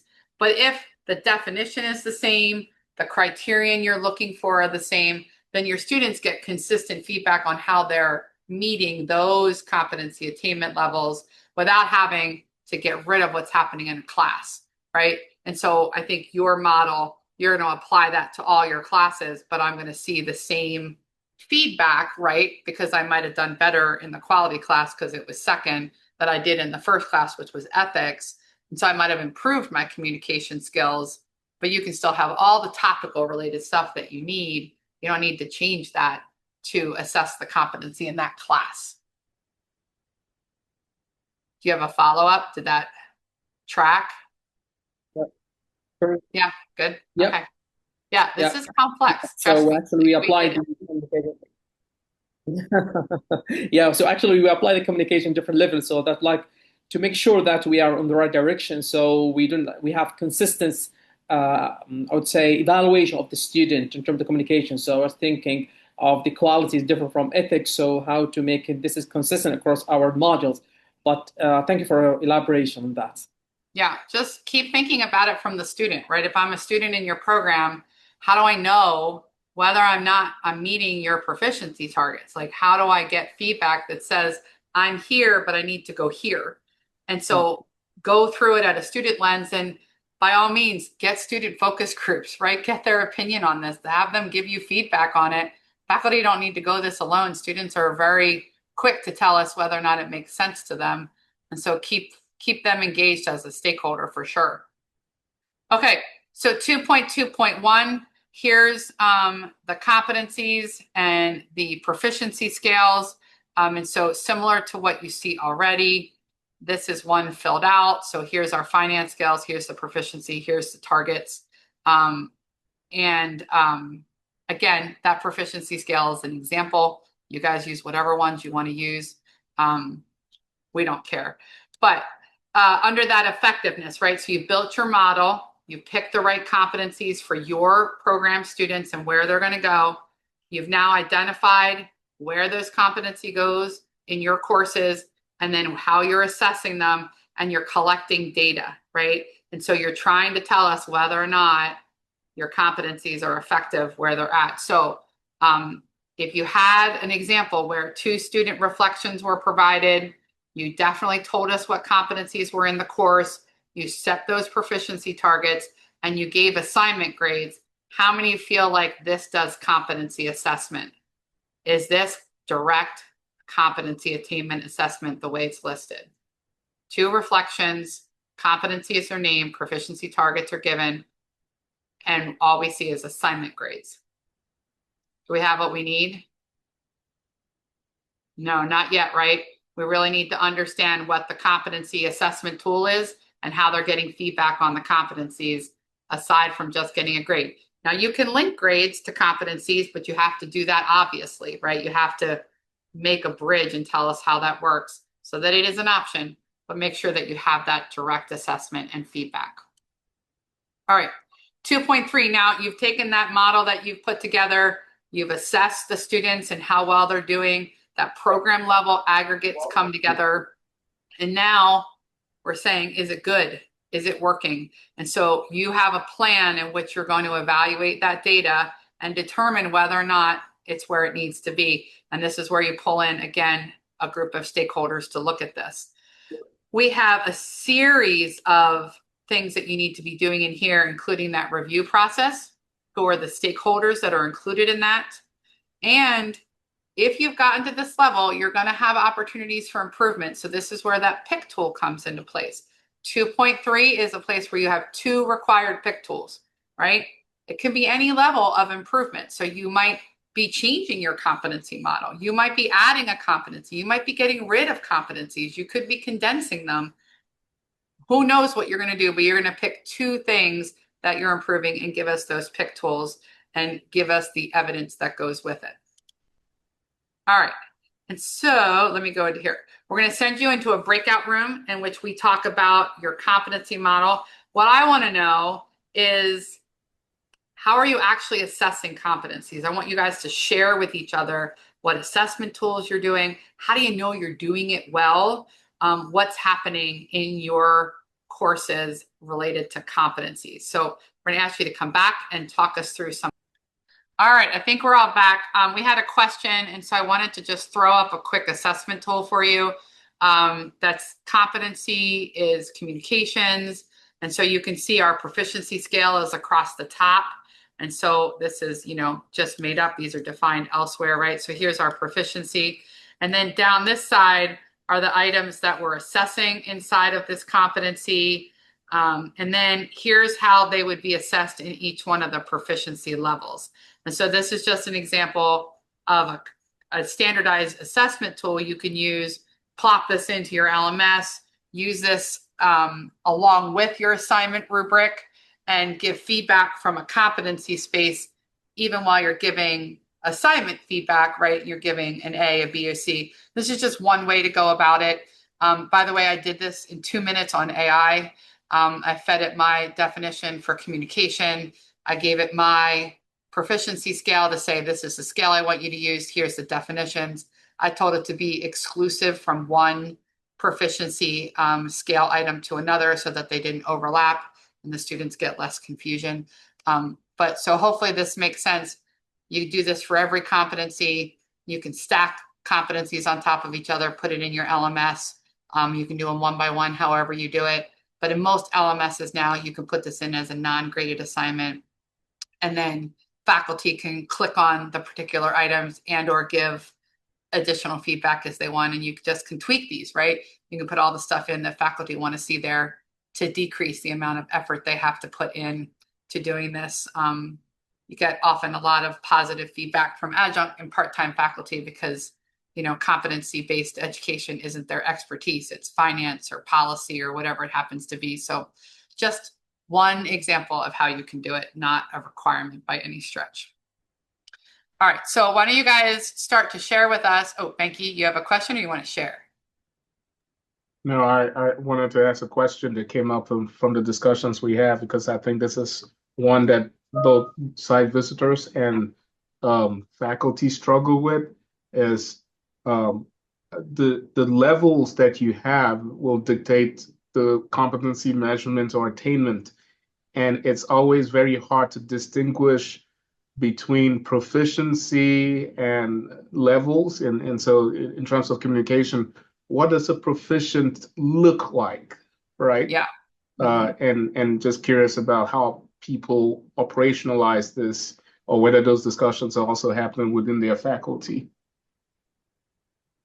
Anyone have thoughts on that? Uh-oh. So again, towards the end of the day, everyone's brain dead. Don't do it. Garrett. Yeah, definitely a challenge. And I guess where I've landed with this is to have multiple perspectives of the same person in the same rubric. And so that you can kind of have that conversation, that observation, and then come to some conclusion about where you're at. And I think it's, Banky, to the point you're making, like the individual assignments, extremely difficult. I've been landing in like the larger capstone assignments, the kind of the final competency exam for those discussions. Any other thoughts?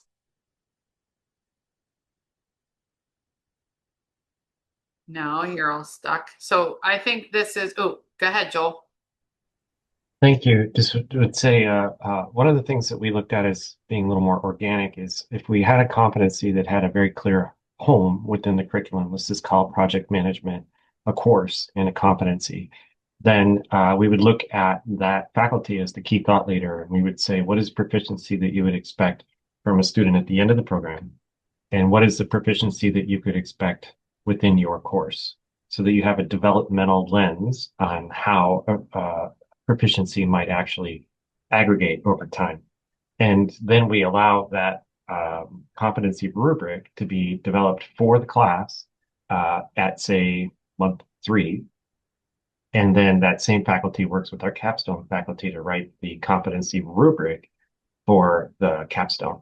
So you wind up with something that's almost as big as the NCHL once was, and someone had mentioned NCHL here, in the sense that you might come up with a total map of 6 levels of demonstration if you're using a three-point scale, or you in each course, or you could, maybe come up with some sort of parsimony to get it down. But what we like about that is that the integration of 2 developmental steps is thought about over time for all of our competencies. And it's a lot of work, but it felt more organic that way. Thank you. That's a really neat approach.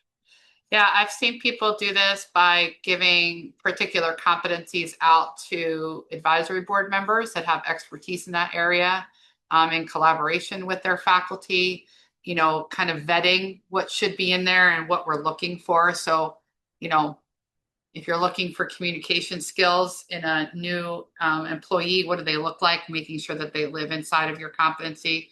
I think you've got to make sure that it's employable, right? Those employability skills are so important. So what's in the competency shouldn't be theoretical, right? It should be hardcore knowledge and skills and the ability to apply that to wherever it is you put it.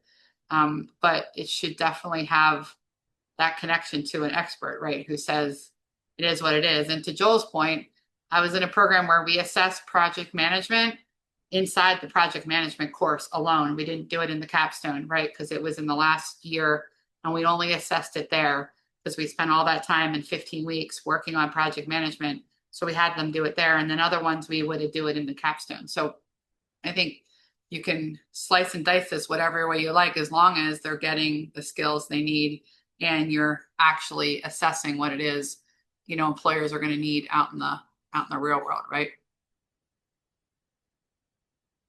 Awesome. Okay, so tell us, how are you guys assessing your competencies? What are the ways in which you're doing this? How are you going about it? Brooke. In class again. I love it.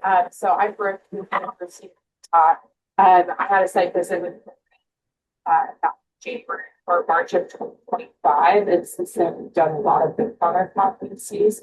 So we do a couple of different assessments. We have 3 self-assessments that are built into the program: a beginning, middle, and self-assessment. Then we mapped out in our competency matrix, where we mapped out which competencies had some sort of level of attainability for every single course. We built rubrics for each of those competencies that faculty use and grade, without it being a letter grade, but they grade the students and provide grade feedback on their attainment of those competencies via the Canvas outcomes tool. In addition to that, at the end of every semester, our students have action learning plans with our team, where we go over their self-assessment and also go over their results from their faculty members' perceptions, so we can help dialogue a little bit with them on what they may be seeing, on why they see a certain, proficiency on a certain assignment, and where they want to grow and develop the next year. We also built an AI agent that helps us with some of this mapping and helps the students see from an anonymous standpoint how they're being compared to their peers as well as they're growing and developing through the program. At the end of the program, every student receives a booklet of all of their results on their competency. So that beginning, middle, and end self-assessment, how they've grown in comparison to their peers, and then also that feedback from their faculty members. The final action learning plan meeting is actually with the career coach. So it's changing the perspective from how are you going to continue to grow and develop in the program to you're now about to graduate. How are you going to take this out into the real world and make an impact and continue to benefit? Thanks, Brooke. So you heard her say indirect, right? Those multiple points that students give impact, and then direct, right? And the communication happened not only in what was handed back to them, but also then advisor input. So that's one way to go about that. Kevin. Yeah, there were a lot of different ways that the competencies are measured. Just some of the tools through Microsoft Forms that's able to collect qualitative and quantitative data, a lot of student self-evaluation, but also within Canvas. Specifically, I particularly like the course evaluation that actually has the competencies built in for some self-evaluation. And then there's tools like comprehensive exams, cases, Peregrine, pre and post. So programs are doing a variety of different things. Nice. Nice. What else is out there? Another group?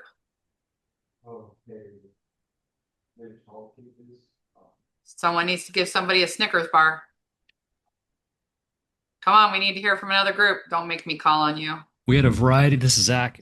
We had a variety of different approaches, from Excel spreadsheets distributed to Canvas embedded competency assessment tools that allow students the data to be collected, and then a variety of methods for getting back to the students, including portals and those sorts of things, with faculty mentors, meeting with them, or in some way giving a loop back to the students. Thank you, sir. What's the hardest part of this? What's the most challenging thing to do inside your program related to competency assessment? I think for us, it's getting individual feedback from faculty.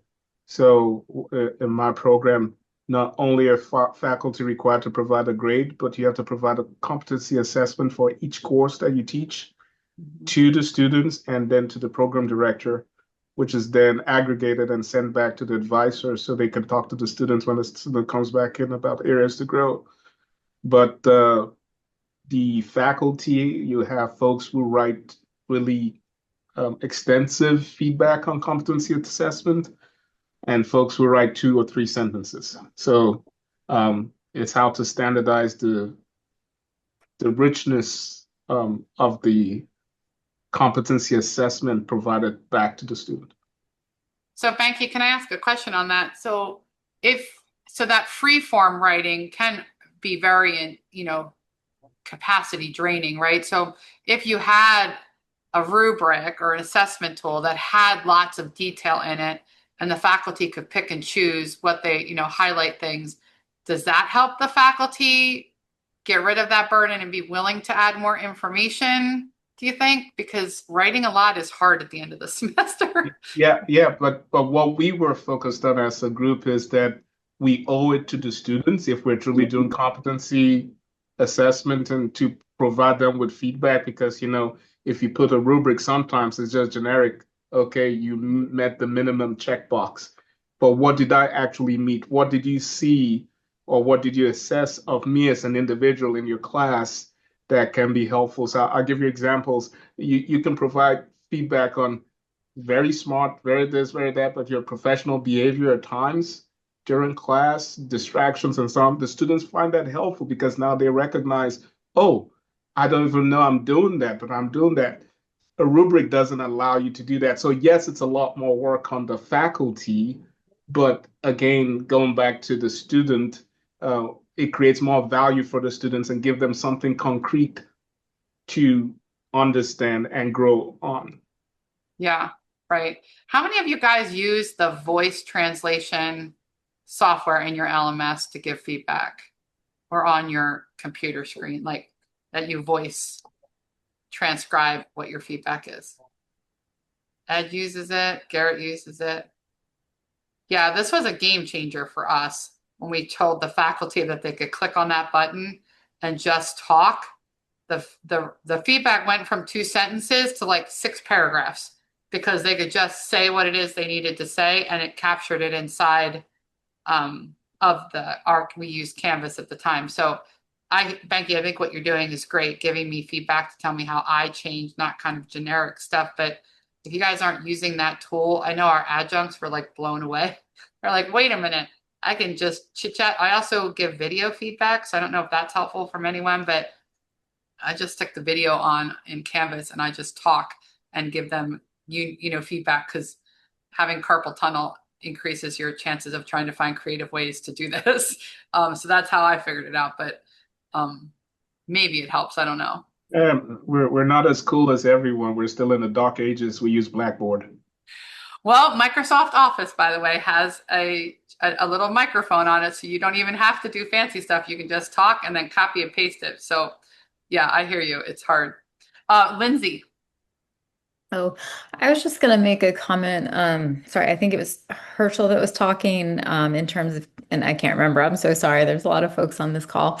But regarding the specific feedback, I had made a comment that we do similar. We embed the competencies in each course within Canvas. After the semester, the course instructor goes in, writes how they did. And then we do actually specify that they give a high level example of why they did not, like if they're partially met or did not meet. Because oftentimes we find that everybody knows this, students talk to each other, and we want to make sure if some student didn't meet something due to team building or a situation that went on with another student that I didn't find out until a peer review or the end of the semester. I don't want, another student, another faculty or staff member to feel like we've disclosed information, but we want to give enough to say, here's a situation, here's an area that we think you can grow. So I do think the level of specificity, we need to be careful in what we're communicating, because if a student can very quickly realize who wrote that, who said that, it becomes very contentious. I don't know if anybody's ever dealt with that, but that's kind of been I want to give enough helpful feedback so they have direction to how to meet that competency, but I also want to make sure there's confidentiality and protections for others involved. So Lindsay, are you giving group competency feedback like at an aggregate level, or is that individual inside of someone's assignment? This would be for the overall course. So overall course competencies, but so for example, I teach leadership and management. So clearly team building, communication skills. I thought a student was wonderful communicating with me until I got peer reviews back and it was so and so just uses AI or so and so won't respond to text or so and so doesn't respond to emails. And then so you have to take into consideration, you did very well communicating with me as the instructor. However, I encourage, better communication towards your peers or something like that. Does that help with the example of specificity? Yeah. I just wasn't sure if, you were worried about confidentiality because it was coming out like in a group assessment, but I understand what you're saying. No, but even if you gave them broad feedback, I feel like they just want a name and a person and a place, and they want to know concrete details about every absolute thing, which is helpful, but also can also distract them from what we're trying to accomplish. Yeah.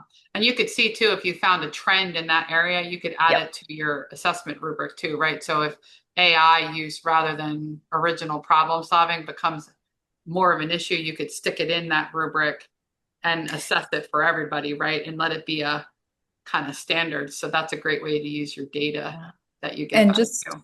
because you said AI, I had actually, this is the first time this year it's happened to me, but in the peer reviews, that's when students started getting frustrated with other students for over reliance on AI. And that's when it came out in peer reviews of so and so, we're researching this state and they wrote a different state and they don't even double check what they put into AI. So we have to clean it up. So I do think we're getting into an interesting territory of students are also, they're self-censoring themselves in terms of we are holding ourselves accountable.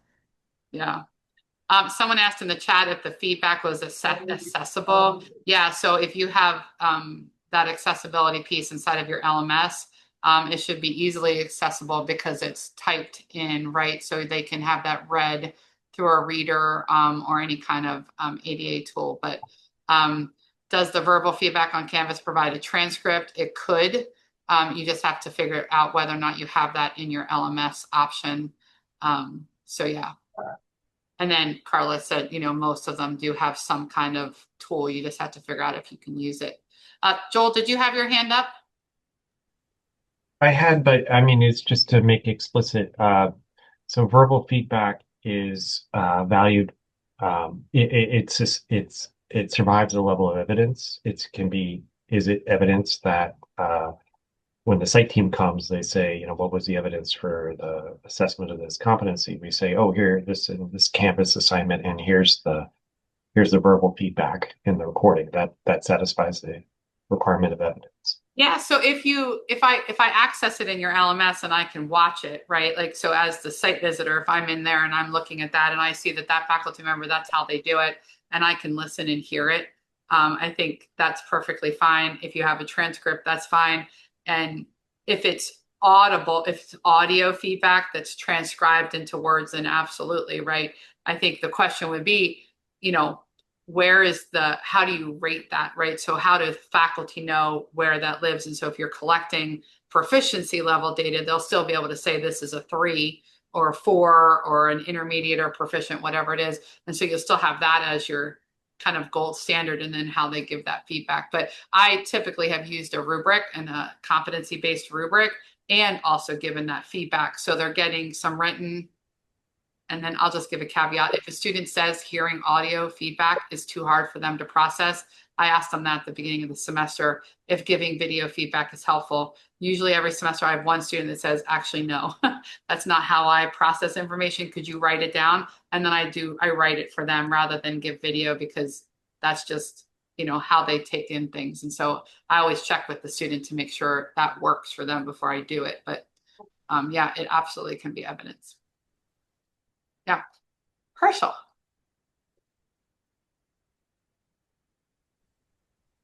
Okay. So my name is Herschel.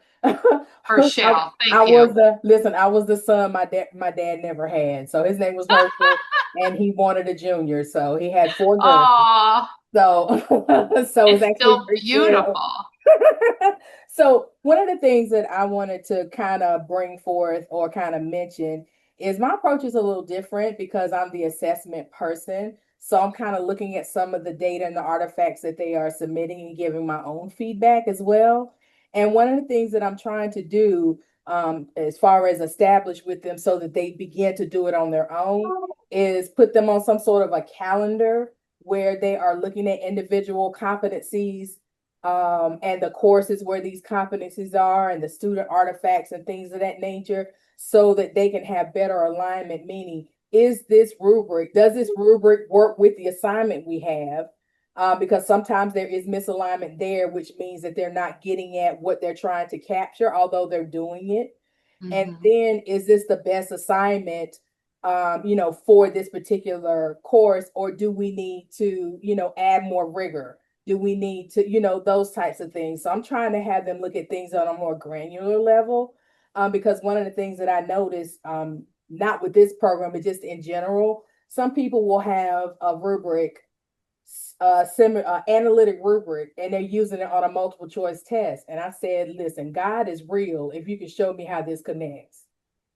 Because I'm not sure how you can use an analytic rubric with a multiple choice test. Well, if it's a scenario-based test in which the answers require them to apply or evaluate or create, you absolutely could use that on a multiple choice test as long as it's not lower level didactic or regurgitation, right? But if you give a scenario and you ask them to answer it, you could use it that way, right? That's why we don't tell you it can't be a test. You just have to demonstrate that it's at that higher cognitive level and you're assessing it the right way, right? Yeah, but it still requires some sort of short answer or something, because I mean, there's a better way to still use that assignment and have a rubric that really gets at what you need. So that's kind of like the system that I'm trying to create and establish with faculty, as far as how we're closing the loop, or another way to look at how can we improve things. Let's look at the assignments, directions, what we're giving the student, the artifacts that we're giving the student to prep them for those things, and your course layouts, so that you're definitely on track to getting the outcomes that you desire. Yeah, so what you said is so important, is not just assigning the competencies and saying we attached it to this assignment, but does it do the job, right? So when you go in there, oftentimes faculty will say, well, I can't assess that competency in my class. And it usually comes because the assignment's not where it needs to be, right? It's not at the right depth or breadth to actually assess it. And so oftentimes you don't have to throw out the assignment. All you got to do is tweak it, right? Or find a different assignment that does a better job at it. And, I think we have to be careful too of making one assignment in a class do all the work for everything, right? You might need two assignments that assess competencies. You might not be able to pack it all into one thing. Maybe it's a case analysis and you can get all four competencies assessed there, but maybe you can't. Maybe you need to divide it up. So I think what you're doing is that effectiveness evaluation, right? I've seen examples in which there's competencies listed in a class, but you can't tie it to any assessment in a class. And when you ask the students, like, how did you get assessed in that? They're like, I don't know. And so that's just not having that time to kind of look in that class and say, is it doing what it needs to do for the mapping that we put together? So I think what you bring up is a great segue to say, put the competencies in your classes, but make sure they're actually working for you, right? Make sure they're doing the job they need to do for your students and that they know what they're being assessed on. Because, you don't always have to throw it all out. You can just make it better, right? Or adjust it somehow. Yeah. Start to talk about standard 3.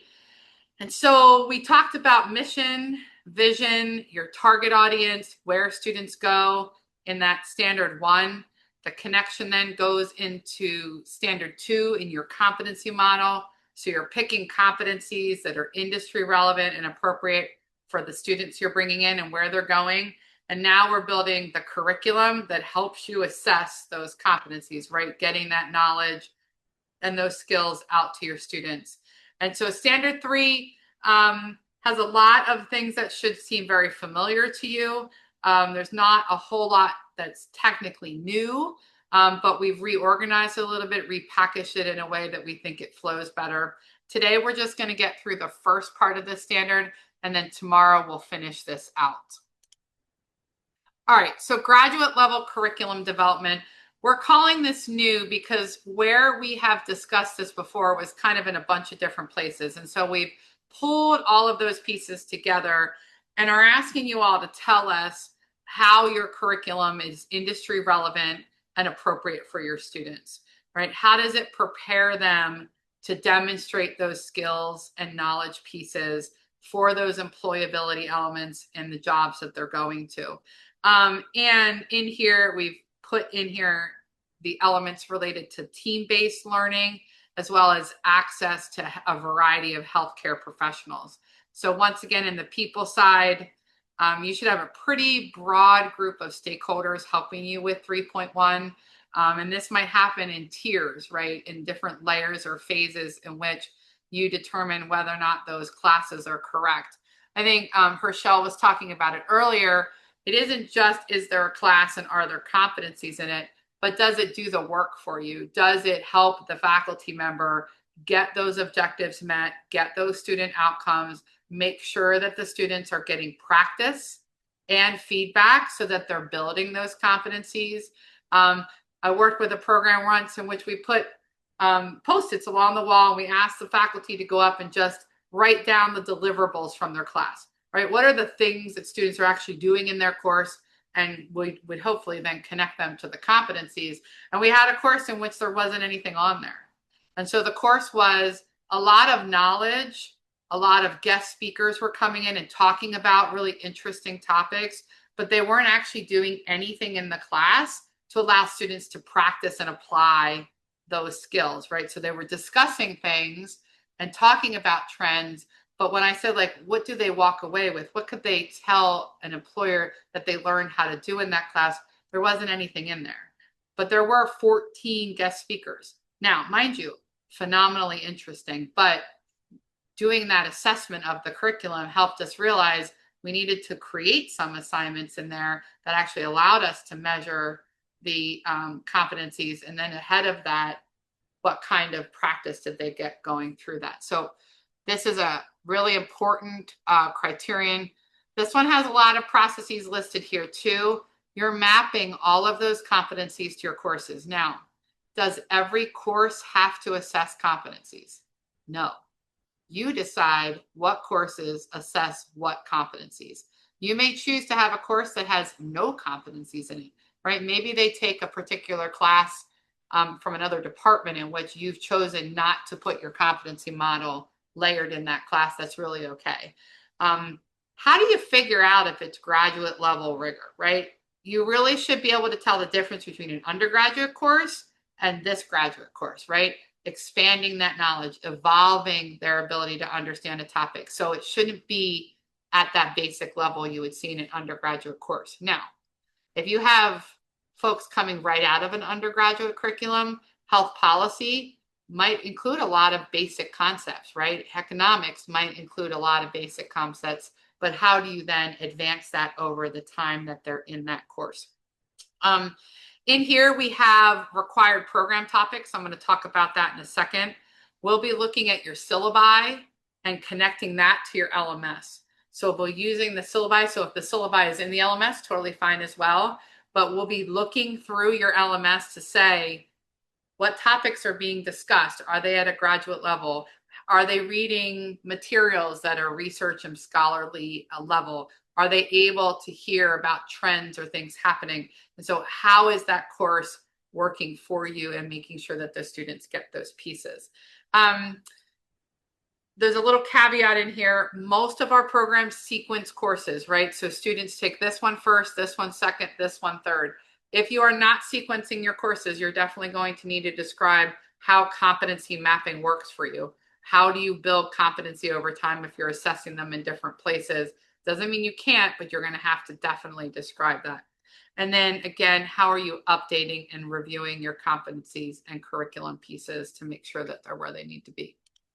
All right.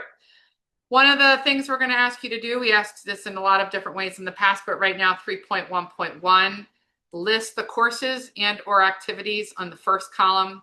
If they have research and scholarship in those events, then you note it. If they have teams and teamwork in that course, you note it. They do not have to have both in every course. We're not saying you need teams and teamwork in every course. You tell us where it's being offered, but they need to be assessed twice in this space. So they need to be assessed, get feedback, and then be able to do it again. And so making sure that there's only 2 lines here. Obviously, you're going to have more. And so this is just an example. Here's the start of one for you. So the courses are on the left. The research and scholarship. In this example, they have teams and teamwork in every one, not required. But it gives you a sense of how it is we're addressing this. Are they looking at scholarly work? Now, in the past, faculty were asked to bring their research in. Please continue to do that. But if you teach a class and you don't do research, you can bring other people's work in, right? We're expecting you to bring research and scholarship into your courses and be keeping students up to date on that. All right. And I'm going to answer a question. The question of academic rigor is interesting. How are you defining academic rigor? Sometimes I think courses are challenging enough. Right. So when we look at the courses, we're looking at them in total, like a holistic look. Are you challenging your students in a way that will prepare them for the jobs you're sending them to? So if you have early careerists and you're sending them to entry-level healthcare practice roles or administrator roles, are they doing the things that they're going to need to know how to do? Are they analyzing FTE variances? If all they're doing is a whole bunch of quizzes from the textbook, maybe say, and they're only regurgitating knowledge, then it's probably not at a level of rigor that would help the student get the jobs that they want to get. And so we're looking at that as a holistic package. Are you doing the kinds of things that prepare them for jobs when they're done? Do they need to be doing performance? Are they doing quality assessments? Are they looking at community health needs assessment? Whatever that is, but we're going to try and connect where you say they're going to what's happening in the classes. So someone asked, what if our curriculum was designed for teamwork and scholarly work in all courses? Yeah, that's fantastic. Do it and tell us what you're doing. What I'm saying is you don't have to do teamwork in every class, but if you have it in every class, then tell us what that thing is in that class. Okay, so let me talk about program topics. This is important. This is a new exhibit for you. So 3.1.3. We've had variations of this over the years. And what we heard from stakeholders, faculty, site visitors, was they were going into the program, looking at courses, and they seem to be missing some of the basic elements that should be discussed in a healthcare administration program or a quality health and safety or a pop health program. And so this is just the start of this tool. You can look at this in the standards online. But for examples, here's the kinds of topics that we're asking you to tell us about. Where is it covered and how is it covered? So if you're doing a case analysis and it's in your capstone course, that's how you'll fill this in.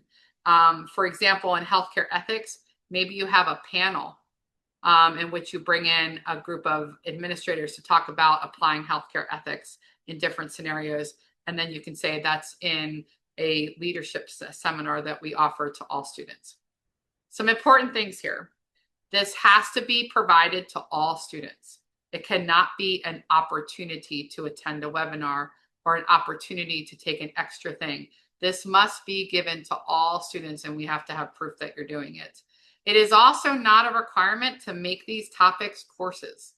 They also do not have to be competencies, right? So you can offer these however you like, whether that be in that panel, in a webinar you provide to everyone else. It could be a guest lecture coming into one of your classes that everyone attends, or it could be a course or a competency. It's really up to you. We're going to allow you to make that determination for whatever fits your program best. And there's lots of really creative things that we're seeing in this area. And so here's one filled out for you. It's tiny. The details aren't important necessarily, but a couple topics that haven't been in the standards before. So patient-centered care has to be discussed somewhere. You know, it was interesting after we did these topics, we were missing patients in it, which obviously is pretty darn important, right? And so are we talking about our patients and why it is we're doing what we do? Sustainability in healthcare. This can be discussed in whatever way you like. And I have heard a dozen different ways to do it already. And so sustainability is really for you to tell us where you want to bring that up. It might be when I was in Kentucky, we had a great company not too far from us that did sustainability in healthcare. And we brought them in to talk to students. And so how you go about this? Cultural competence in healthcare is one of our topics. You'll note that this is very intentionally written, in which we are talking about participating in ways in which we prepare students to take care of the people and the employees that they work with. And so we have stayed away from what we believe is any concerns around state or federal legislation in this area, but certainly our students need to understand cultural competence. Chris Nesser. Yeah, thank you. Can you clarify, are we looking here, because it says required program topics, at the instruction of or the assessment of? Because I'm seeing both listed as examples, and I can think of that, we don't teach them about how to think critically necessarily. You assess it and give them feedback so that they can improve. So again, we're used to seeing it broken out separately, the teaching part and then the the learning and then the assessment part. Where does this fall? So you're not being required to assess any of these, but I would argue you can absolutely teach critical thinking. Yeah. And then also assess it. That's how you might choose to do it. But in here, you will not provide us with any assessment data related to these topics. You only tell us how you cover it and where you cover it. So your assessment of data is fully in the competency attainment space when it comes to the competencies. But here, you're not assessing these. You're not providing us with data. You do not have to collect assessment data on sustainability in healthcare. You have to discuss the topic sustainability in healthcare and just tell us where you do it.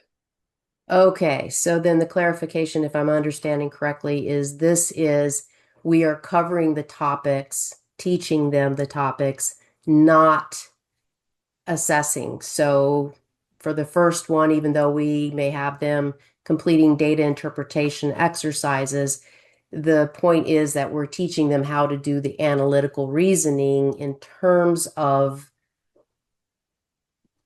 this, and then the assessment is not something you want, but that's part of what we would end up doing, possibly or not. Does that make sense? So analytical reasoning could absolutely be a competency.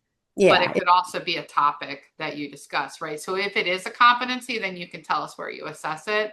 But for example, health industry foundations, it's a topic that you might discuss in multiple courses or in one course, but you are not required to collect assessment data on this. You might have an overlap in which one of these might also be a competency, and you can just make that linkage.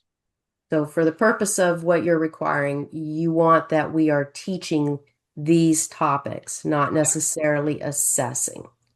Right. And by teaching, it also might be a panel, right? So technically they're not faculty, but they are providing this information to students. All right. Thank you. Yeah, absolutely.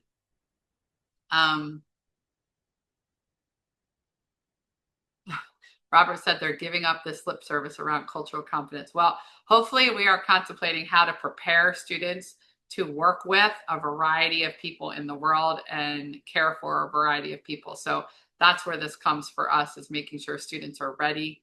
Now, the required program topics inside of the standards have definitions for each one of these to give us scope to this. And there's also a list of examples, not requirements, but just examples to also scope this. So inside the standards, you'll see a list of these topics, their definitions and examples.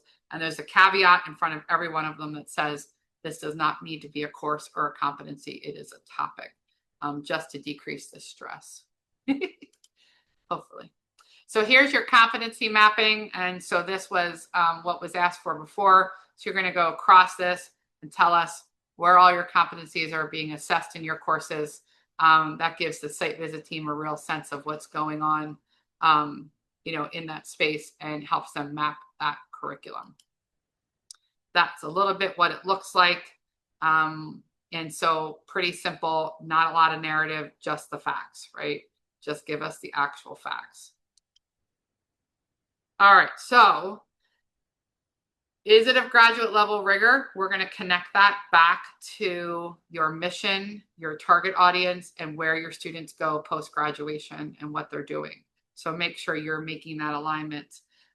Inside of that, are we seeing it in the courses? Can we visually see the level of topics, the kinds of assignments, the work that they're doing in the classes is at that graduate level? Where you've told us that you're doing team-based work, we'll look to see whether or not they're getting individual feedback around team-based work, right? So not just that they've done it in a team, that I, as Maureen, get feedback on how well I did in that team. There's a lot of ways to do this. So there's not one way. And then am I connecting that mapping with that curriculum? And am I getting what I need to out of that?